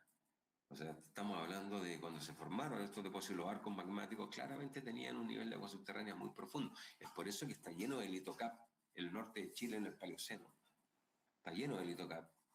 Y esos litocap no se han erosionado para nada, porque no hubo un alzamiento de eso. No es lo mismo que pasó con la cordillera Oméico, que se alzó. Y es por eso que se erosionaron todos los litocaps. Ya quedaron algunos litocaps por ahí en raíces nomás, y es por eso que están todas las operaciones mineras. Afortunadamente llegamos a una edad precisa, digamos, con niveles de erosión relativamente decentes, ¿no? ¿Ya? Pero bueno, ¿qué es lo que pasó ya? Este es el compadre que es el responsable de acidificar digamos, los niveles para formar, digamos, un ambiente geoquímico propio de un argílico avanzado, que es el litocap propiamente tal, ¿ya? Aquí tenemos prácticamente cristales de pirofilita maravillosos. Yo nunca había visto cristales de pirofilita, pero en alguna oportunidad me crucé en Coyahuasi, que tenía un argílico avanzado sobreimpuesto en el porfio, donde había una cantidad de pirofilita y alunita, ¿ya? Y alunita probablemente tal, maravilloso, mezclado con todas las vetillas tipo E. Estas son las vetillas tipo E. Cualquier sulfuro masivo, el mismo que está aquí abajo, ¿no? En el que formé yo digamos, la primera lámina de la presentación, ¿ya? ¿Qué es lo que pasa? Pero aquí estamos en un ambiente bajo los 350 grados. Por lo tanto, es un ambiente epitermal, que según los cultores y geocientíficos, es un ambiente hiperácido, en primer lugar, que sucede en los primeros 1.200 kilómetros, 1.200 metros de profundidad desde la superficie, y donde prácticamente su conexión hacia abajo es estructuralmente controlada, y encima, arriba, dependiendo del nivel de aguas subterráneas, tenemos una callampa grandota que se llama litocap, ¿ya? Y ese litocap el litocap por definición es un argílico avanzado. Yo conozco dos epitermales que están sobre los porfios, que no son argílicos avanzados, que son argílicos intermedios, y que en el peor de los casos tienen caulinita, no hay alunita, no hay pirofilita, no hay diquita, hay hilita, ya en algunos lados, muy breves, muscovita, hilita y caulinita, que son, y un poco de sílice. ¿Ya? Es muy distinto a esto.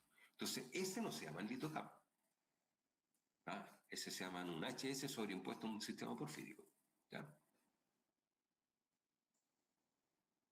¿Ya? Y aquí tenemos todos los sulfosales aquí arriba, donde están compuestos por enargita y los sulfosales tenantita y tetraederita junto con pirita, en toda esta zona.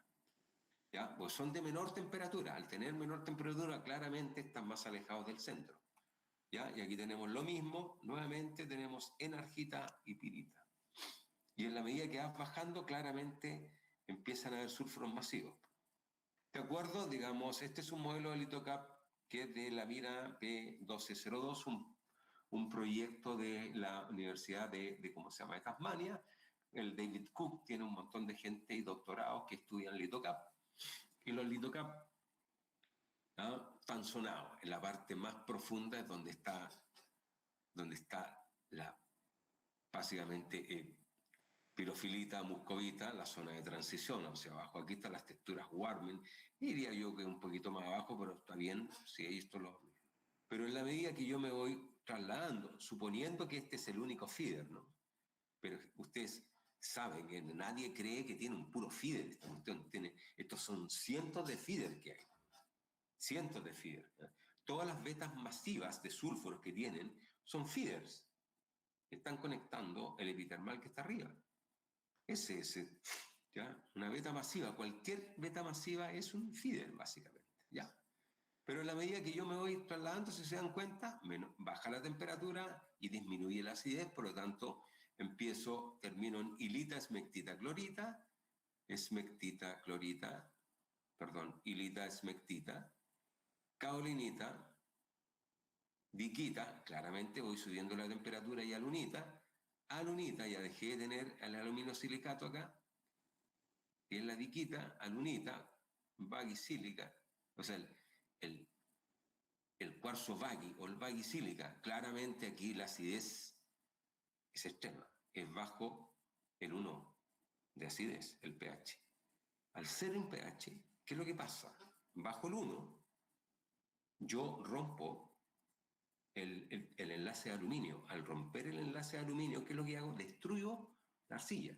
Recuerden que el enlace más duro que hay, el más difícil de romper, es el enlace de aluminio. Por eso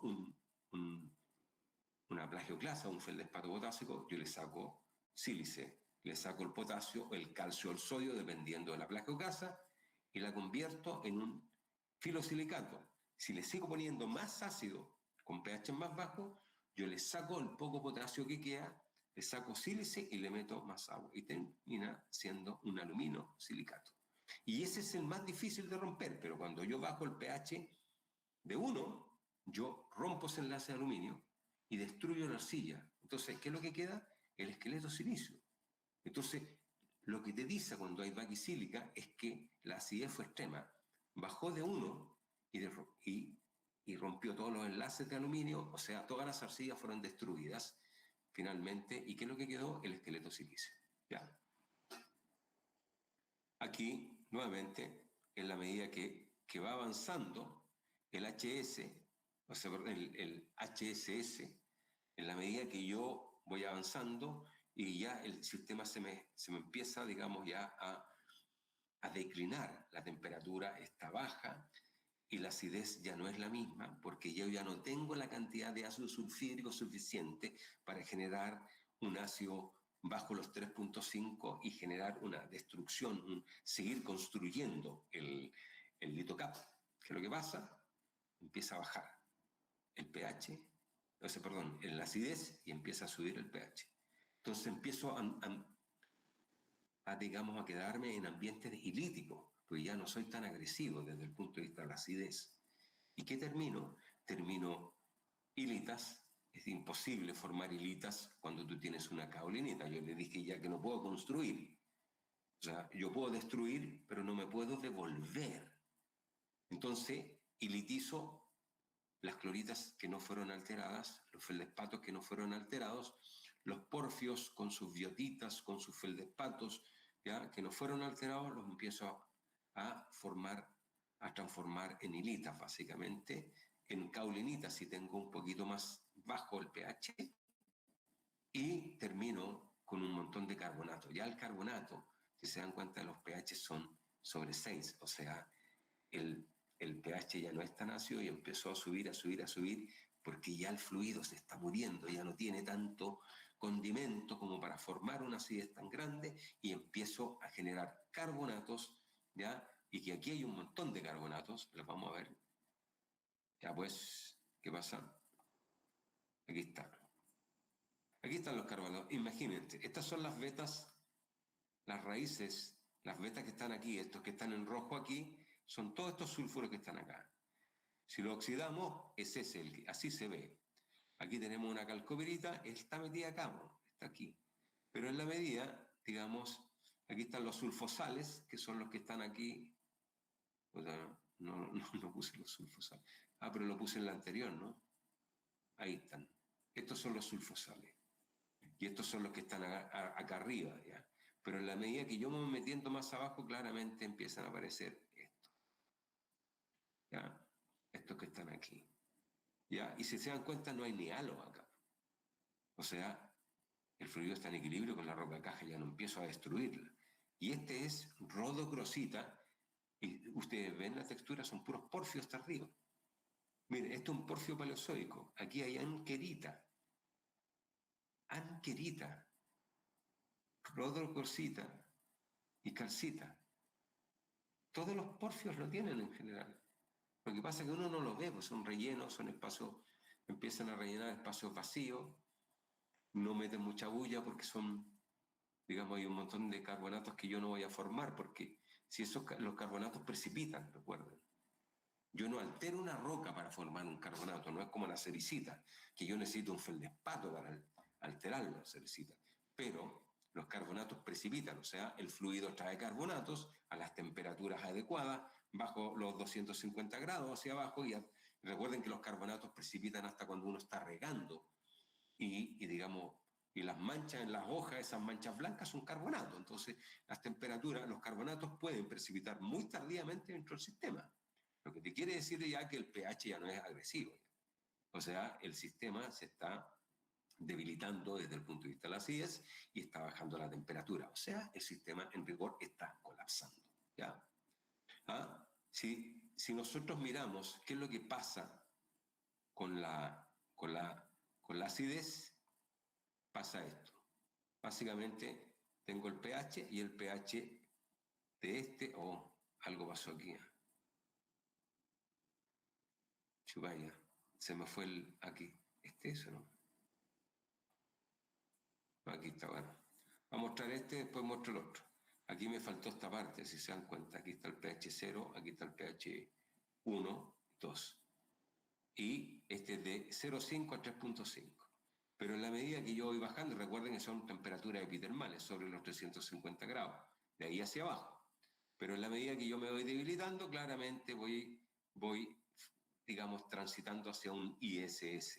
Y aquí empieza la pirofilita de 350 hasta 280, la lunita del 310, 315, 320, hasta la lunita puede estar formándose en condiciones supérgenas. La diquita, claramente, entre los 210, 200 hasta los 270, 280, y la caulinita del 200 hacia abajo. La hilita claramente la formo desde el punto de vista estequiométrico, desde los 200 hacia abajo, pero en estas condiciones son bastante menores, ¿ya? Y prácticamente aquí el pH, seguramente, si yo llegara a, digamos, a terminar un sistema, prácticamente esa acidez que tiene aquí se empieza a debilitar, claramente como dije. ¿Por qué? Porque el sistema ya no trae tantos elementos y se empieza a debilitar hasta que se muere y queda neutro. Aquí tenemos recuerden, la H más siempre es que yo estoy alterando la roca, que es un fluido ácido, lo caulinitizo. Aquí lo mismo, pirofilitizo, en el caso que la temperatura esté sobre los 280 grados. Si estoy bajo los 200, tengo caulinita. Si estoy entre los 200 y 280, tengo tiquita. ¿Ya? Es importante. El diásporo acá también. Lo mismo pasa con el diásporo.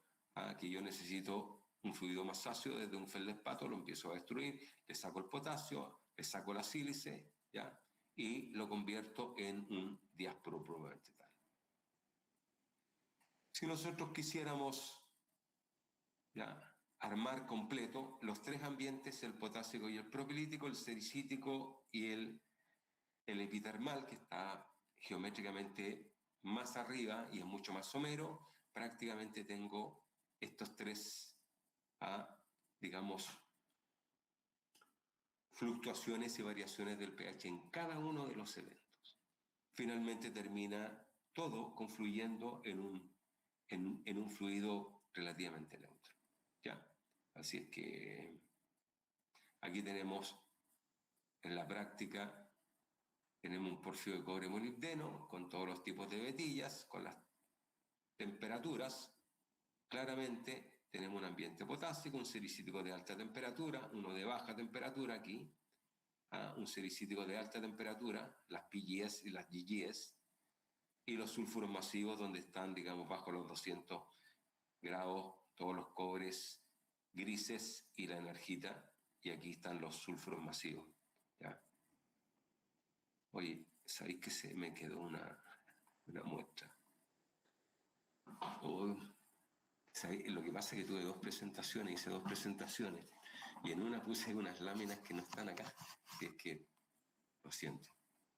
Este es prácticamente la cross-section de un sistema porfírico final, relativamente sistema, con todo un potásico, con todos los tipos de vetillas, lo mismo el sericítico de alta temperatura, el sericítico de baja temperatura y los dominios HSS y SS, con todas las betas masivas de enarquita, tenantita, tetraedrita, pirita, las tipo E, que se forman prácticamente todos estos que están aquí, y son la conexión. Ahora, si a esas betas de sulfuros masivos ustedes sacan multielementos, hacer anómalos en plomo, en zinc, en plata, en oro, en arsénico, etcétera, etcétera, etcétera.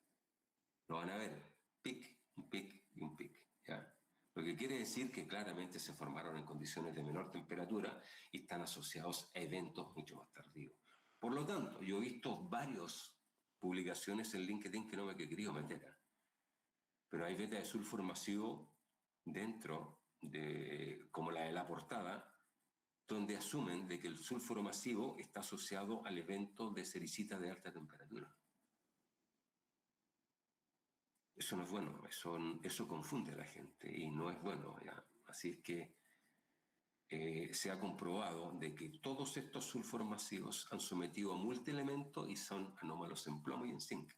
O sea, en otras palabras, están metidos en las vetas epitermales, las que el sulfuro, ¿ya?, uno tiene como en los márgenes del sistema porfírico, están metidos. ¿Por qué? Porque cuando si nosotros estamos fuera del sistema y tenemos un montón de betas que están de plomo y de zinc o polimetálicas en general, en la medida que el sistema se va apagando, cada vez esas condiciones que estaban afuera están más metidas dentro del centro. Entonces, parte de esos cationes metálicos precipitan dentro de esa estructura de sulfuros masivos. Y es por eso que esa, digamos, relación que tienen, que sube el cobre y sube el plomo, sube el zinc, o sube la plata, sube el oro, o sube el arsénico en general. Así es que tener en cuenta eso, ¿ya? Así que eso es, me alargué un poco, discúlpenme, no era mi intención, pero creo que era mucha la gente, mucho lo que había que expresar. Así que si hay, digamos,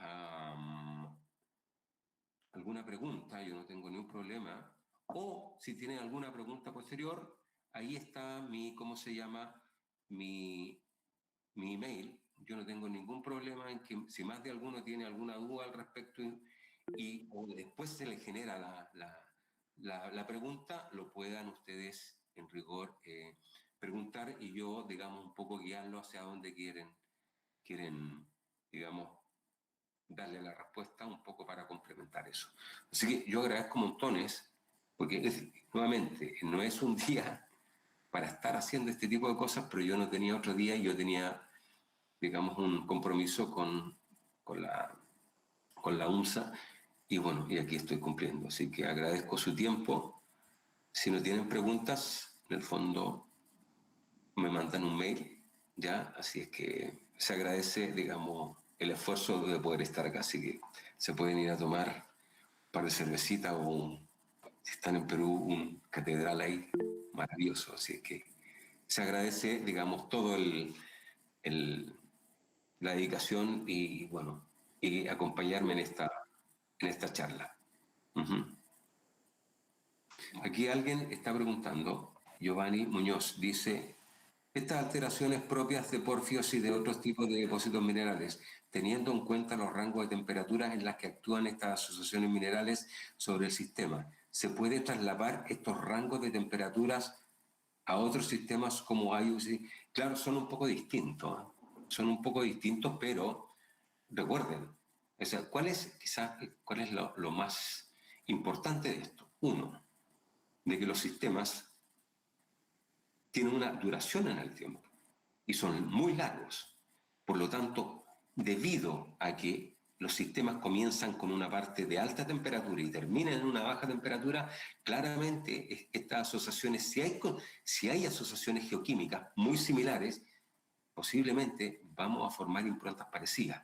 Claramente los IOCG en general no son, digamos, no tienen hidrólisis, entonces no traen este componente de la fase gaseosa como lo traen, digamos, los sistemas tipo porfio. Por ejemplo, los porfios de calco alcalino o los alcalinos. Los alcalinos son en medios reducidos, por lo tanto, no son magmas oxidantes. Lo que quiere decir de que no hay una fase de alteración silicítica evidente, potente, grande. Pueden ser estructuralmente controlados, pero no es así. Entonces, a lo que voy yo, va a depender de los componentes que traiga cada uno de ellos. Pero las sobreimposiciones son un evento que están en prácticamente todos los depósitos porque tienen una duración de tiempo muy prolongada en el tiempo. Lo que hace de que el sistema se va apagando y lo que estaba, las condiciones que estaban más hacia afuera cada vez están más hacia adentro. ¿Ya? Importante. Y otro dice, ¿cómo se formó la albita, temperatura y pH? Bueno, la albitización muchas veces está en el potásico, pero a veces está en el propilítico, en el propilítico muy cerca del potásico. Y es producto del intercambio catiónico. Viene mucho sodio dentro del cuento y tú tienes, por ejemplo, una nortita, le sacas el calcio y le metes albita, le metes el sodio y generas una albita, básicamente. Así se forma la albitización. Aquí hay otra. Las vetillas barren de cuarzo, ¿cómo se relacionan temporalmente con el evento de alteración potásica? Las vetillas barren de cuarzo. Bueno, generalmente si son, miren, les voy a decir una cosa. Muchos hablan de la UST. La UST en el fondo se forman en ambientes muy profundos, de emplazamiento muy profundo, y más encima son como gusanadas, como zigzagueantes, y más encima son opacas. Lo que quiere decir que estaban vibrando esas. ¿Ya? Cuando son cuarzos de alta temperatura, lo que pasa es que el cristal crece. Al crecer el cristal, la luz se trasluce, se transmite a través del cristal y se ve gris translúcido. ¿Qué es lo que pasa? Cuando vibra, como las UST, no deja crecer el cristal, entonces son cristales pequeñitos que están, y la luz se refleja y es por eso que se ven más claras. ¿Cuál es el problema de esas vetillas? Que no hay condiciones para precipitar, porque son de muy alta temperatura. Entonces son barro. No precipitan, no hay condiciones para precipitar, ningún catión metálico, y lo que hace es, tú tienes las vetillas, pero no tienes mineralización metálica entrecrecida dentro del cuarzo. ¿Qué más? Buenas noches, ingeniero. Una consulta. ¿Por qué en porfios de cobre, una vez que el material que le trasladan a un stock, esto sale como un valor de humo y aparte este material está caliente? Ahí no entiendo. Buenas noches, ingeniero. Una consulta. ¿Por qué en porfios de cobre, una vez que el material que le trasladan? No sé. Buenas noches, doctor. A ver, ¿por qué en porfios no se observa mineralización continua en las zonas o alteración potásica? ¿Cuál es la mineralización? Ya, un punto importante. Ya, hay una creencia de que empieza la vetilla a formarse y empieza a precipitar cobre. Y eso no es, digamos, real. Cada uno tiene sus eventos, ¿ya? Por ejemplo, o sea, no todo, o sea, importante, por ejemplo, vetillas A de cuarzo. Las vetillas de cuarzo lo más probable es que se formen para un evento de 1.000.000 de años, 250.000 años. Entonces, da la impresión, uno tiene como en la mente de que empieza la vetilla y empieza a precipitar sulfuro. Termina la vetilla y termina de precipitar el sulfuro. No. O sea, si hay condiciones para precipitar y el fluido trae, digamos, complejos que traen los cationes metálicos y si se gatillan las disociaciones de estos complejos, se forman los sulfuros precipitando dentro de la beta. ¿Ya? Un punto. Segundo punto. Si usted tiene un stopware, lo más probable es que ese stopware no se haya formado enteramente como un stopware. Inicialmente, parte de eso se forma. ¿Ya? Y a través del tiempo se empiezan a formar otras vetillas, y finalmente lo que uno ve es todo lo que se formó durante todo ese tiempo. Y algunas vetillas venían, cuando se formaron, venían con un montón de precipitación de sulfuro. Entonces, es por eso que hay una variabilidad enorme dentro de la vetilla. Uno empieza a decir, oye, si yo tengo mucha mineralización en esta vetilla de cuarzo tipo A, ¿por qué no tengo otras vetillas con la misma mineralización? ¿Ya? ¿Cuál es el problema? El problema es que no todas se forman simultáneamente, ni todas precipitan la mineralización simultáneamente. Si tienes 250.000 años para formar, lo más probable es que tengas un montón de eventos de vetillas de cuarzo que no alcanzas a observar, digamos, que se formaron en diferentes tiempos, y unas tienen más mineralización y otras tienen menos mineralización. Y lo otro, si no hay complejos disponibles, no hay forma de disociar y precipitar. ¿Ya? O sea, las condiciones geoquímicas te regulan la precipitación de todos los sulfuros. ¿Ya? Y a veces en el fondo tienes vetillas que tienen mucha mineralización y otras que no tienen. Lo que te está diciendo de que la mineralización y las vetillas se formaron en un largo periodo de tiempo y algunas fueron favorecidas porque hubo eventos donde se gatillaron muchas disociaciones de complejos y liberaron los cationes y precipitaron los sulfuros. Oye, hay un montón, discúlpenme, pero ahora parece que todo el mundo... ya. No sé si voy a poder responder todo. A ver, Mauro Cuadros. Buenas noches, ya, porque... ya, ahí estamos. Don José Añasco, excelente presentación. Consulta, los channelways en zonas profundas potásicas son paleoestructuras, pero en estado dúctil. Sí, pero espérense, los channelways son todos estados dúctiles. Para el que no domine el tema de channelways, es cuando se emplaza el porfio, calienta el entorno y todo ese entorno, como lo calienta, queda en estado dúctil. O coloquialmente se utiliza el término plástico, dúctil o caliente. Claramente, como está altamente comprimido, los fluidos que se empiezan a despegar empiezan a ir por todos lados y tenemos vetillas curvas, vetillas cortadas, desgarradas, dislocadas. Claramente, en el fondo, era un estado dúctil en el que se formaron, después cristalizaron y hasta ahí quedaron. Esa es la forma final. Felipe Sebastián Reynoso. Jorge, gracias por tu charla. En relación con los litocap, ¿tienes algún proxy en la relación con los procesos de steam heating y la fertilidad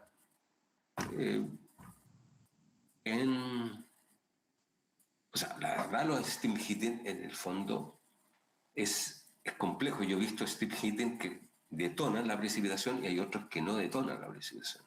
Entonces, en ambientes epitermales, para mí, en el fondo, yo voy a las zonas, o sea, yo he estado en el Indio trabajando y curiosamente el Indio y Minas Tambo, que están al lado, curiosamente eran eventos epitermales HS muy distintos entre sí.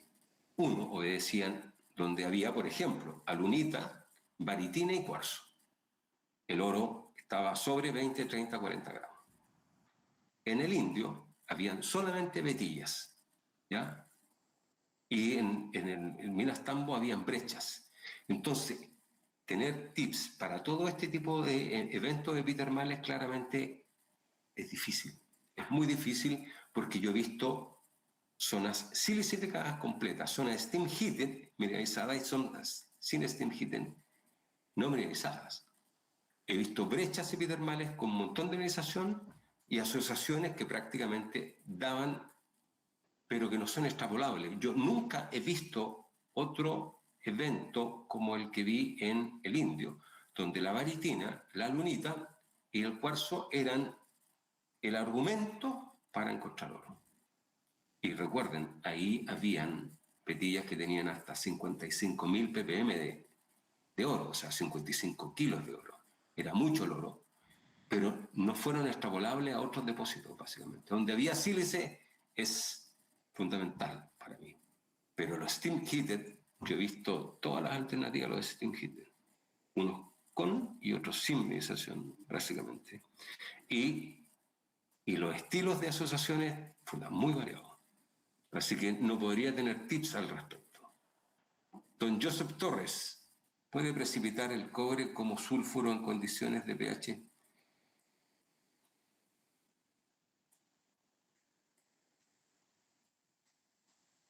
O sea, espérate, no podemos hablar del el sericítico de alta temperatura. Empieza en 5.5 y llega a 3.5.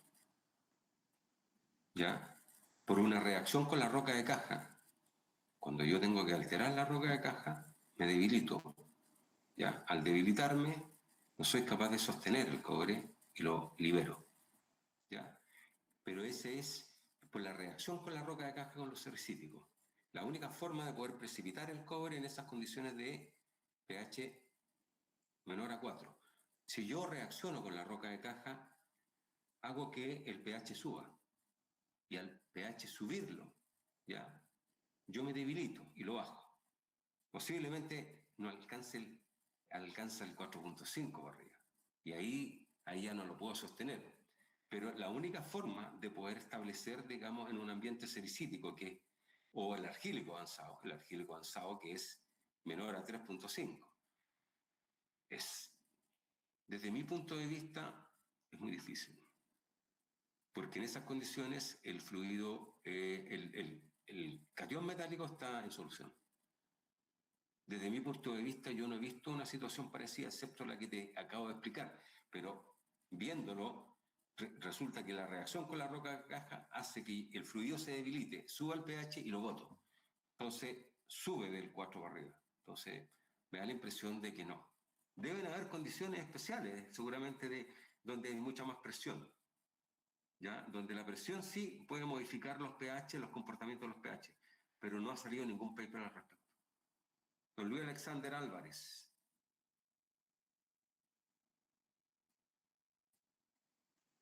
Dice, es de Quillabeco, sí, me acuerdo. Dice, asociado a un magma calco-alcalino hidratado y oxidado, emplazado en niveles corticales someros. ¿De qué manera la evolución termodinámica acoplada entre fugacidad de oxígeno, fugacidad de azufre, fugacidad del cloro y actividad de, de protones controla simultáneamente? Es primera vez que me hacen esta pregunta, pero no sabría. Pero después sigue la estabilidad de los complejos metálicos Cl y CHL. De los complejos clorurados. y complejos bisulfurados. La partición metal fluido durante la exsolución magmática, la transición desde un fluido monofásico supercrítico hacia... Chucha, tendría que pensarlo. Te lo puedo, en el fondo, mándame un email y ahí a lo mejor te lo puedo responder, pero ahora es demasiada información. Así que yo creo que lo podemos ver, digamos, por interno. ¿Te parece?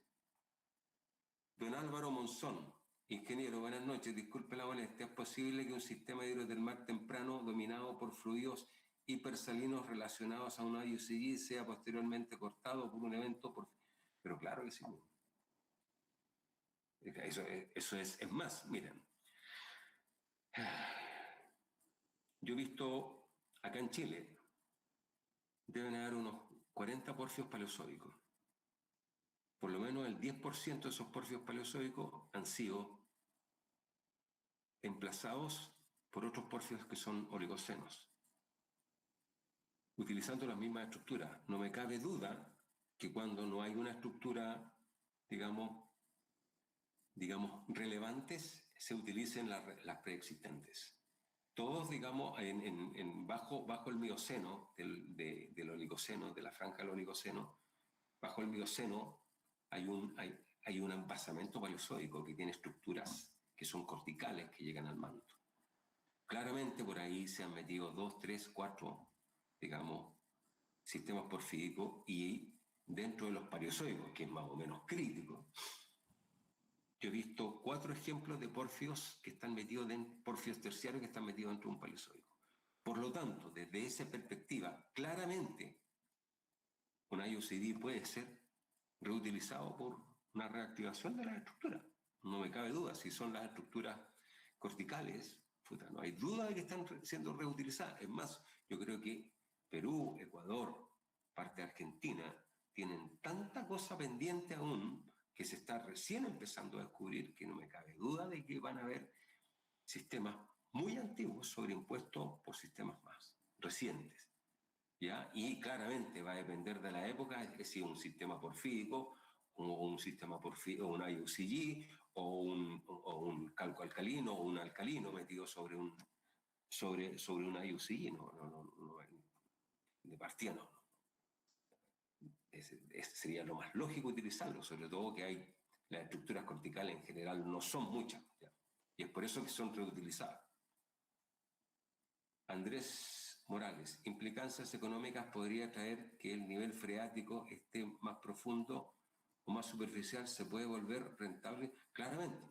Ahora, yo en el fondo, hay un seminario que es de alteración supérgena. Ese seminario de alteración supérgena muestra dentro de el Taylor o el Tittle, ya, del año 2011 y el año 2004, muestra 10 ejemplos en la Franja Laramie, en Estados Unidos y noroeste de México, donde los primarios fluctúan entre 0,1 y 0,5 y se han enriquecido hasta 8 veces. O sea, en la alteración supérgena, si yo tengo un nivel de aguas subterráneas profundo, yo tengo una columna para lavar el cobre bastante grande. ¿Cuál es el problema? ¿Cuándo hay un problema ahí? Cuando el nivel de agua subterránea es muy somero. Al ser muy somero, es muy poco lo que tú puedes lavar. Generalmente cuando es muy somero, la erosión se lleva el cobre en el agua. En cambio, lo que yo necesito para poder removilizar cobre es aguas tranquilas, subterráneas, o sea, que vayan bajando en forma vertical. Si yo le pongo un río encima, me voy a llevar todo el cobre. La voy a erosionar y no va a haber enriquecimiento. Por lo tanto, el nivel de agua subterránea, entre más profundo yo lo tenga, la columna de cobre que puedo removilizar es mucho mayor. Merly Morales. Buenas noches. ¿Cómo interpretan una alteración potásica con abundante magnetita, pero prácticamente sin feldespato potásico? Visible. Entonces, ¿por qué se llama alteración potásica? ¿Porque hay vetas de cuarzo? ¿Porque hay biotinización? Sería bueno saberlo. Pero Pero claramente, o sea, si yo no tengo potasio dentro del fluido, no voy a generar alteración potásica. O sea, feldespato potásico. Esta asociación puede actuar como vector hacia zonas mineralizadas o más bien, no, pues si estáis dentro de la zona más caliente, ¿hacia dónde quieres apuntar? O sea, yo no entiendo muy bien, dice, ¿cómo interpretaría una alteración potásica con abundante magnetita, pero prácticamente sin feldespato potásico visible? ¿Pero qué tiene alteración potásica entonces? Eso es lo que no entiendo. ¿Hay biotitización? ¿Hay bebidas de cuarzo tempranas? Porque si estás en una zona caliente, ¿hacia dónde quieres apuntar? ¿Qué es lo que, o sea, es bien raro, ¿ah? Pero lo único que se me ocurre es que la fase fluida venía en defecto de potasio. Entonces no puedes generar alteración potásica. Pero ¿qué pasa? ¿Hay biotitización? No hay porque no lo describe ahí. Sería bueno que lo describiera. Buenas noches, siempre comento respecto al molibdeno, que es una asociación de cuarzo en vetillas tipo B, pero observé que hay molibdeno, que precipitó con un anhidrita, pero esa es otra. Dentro del sistema hidrotermal existen dos eventos de molibdeno. El primero en vetillas B y el segundo es muy tardío. Importante, métanselo en la cabeza. Desde mi punto de vista, el molibdeno se mueve en condiciones de pH neutro. Por lo tanto, o precipita en el potásico, ¿ya? O precipita cuando el sistema, nuevamente los fluidos están neutros muy tardíamente. Yo dentro del curso muestro dos eventos de alteración de evento de molibdeno. Uno con molibdenita sola, ¿ya? Y dos, el con vetillas de B de cuarzo. Y el que está sola, como el fluido ya no es capaz de romper la roca, se mete por donde sea. Entonces tú lo puedes ver cortando o metido en vetillas de sericita. Lo puedes ver cortando a vetas masivas de sulfuro masivo. Lo puedes ver metido con anhidrita. Entonces me da la impresión de que por ahí podría haber. ¿Ah? O sea, ¿cuál es la diferencia? Porque dice, sucede esa diferenciación de la asociación entre el cuarzo molibdeno y el molibdeno anhidrito. No hay una diferenciación. Son dos eventos distintos, son dos eventos de molibdeno, uno con cuarzo y el otro sin cuarzo, uno temprano y uno tardío. Los dos se mueven en condiciones neutras de pH neutro, pero hay una diferencia abismante entre las temperaturas. Unas son altas y las otras son bastante bajas. ¿Ya?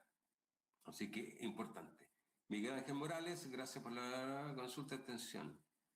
Consulta, ¿cuál es el grado de extensión de las vetillas SG, GSB, SSB? Respecto, extensión de las vetillas, no entiendo. Sericita gris verde, sericita verde. Respecto al porfio, ¿cómo podría ayudarme para vectorizar? No, pues si está ahí en vetillas, ya. Si estás en vetillas de sericita de alta temperatura, claramente se está cerca del potásico. Si son sericitas, métele un PIMA o un TerraSpec y comprueba de que es sericita gris verde. Y si esas vienen con sulfuros, ¿ya? Ahora, si esas no vienen con sulfuros de cobre, está supeditado al potásico. Y esas vetillas suceden cerca del potásico, ¿ya? Si no, 200, 300 metros de diferencia. No creo que haya más que eso. Ya, si no están mineralizadas las sericitas, digamos, las vetillas de sericita gris verde, entonces está supeditado al potásico, lo que no es muy bueno, ¿no? Porque puede haber removilización del cobre del potásico si es que está muy cerca del potásico o está sobreimpuesto el potásico.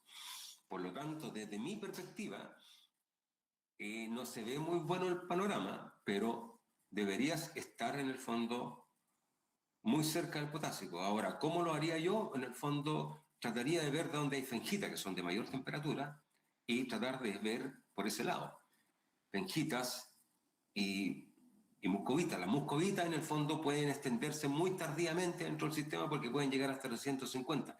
La fengita no, la fengita de mayor temperatura. Entonces, tú puedes utilizar la fengita como un vector de calor. ¿ya? Y ahí en el fondo tratar de ver si acaso hacia ese lado está metido el potasio, ¿ya? O la alteración potasio. Una consulta, Jorge, de Joseph Torres. Pero en el gráfico de pH versus temperatura para la argílica, se ve que la calcobrita precipita, supongo, como sulfuro masivo. No, no, pero es que no. Ahí hay un error ahí. Esas vetas de sulfuro masivo no tienen la acidez de la raíz de un epidermal. Esas se precipitan muy tardíamente cuando ya el pH está más arriba. No es menor, no. Ahí hay una equivocación. Todo el mundo cree que esas son vetas con pirofilita y no es ni una posibilidad. Están cortando la pirofilita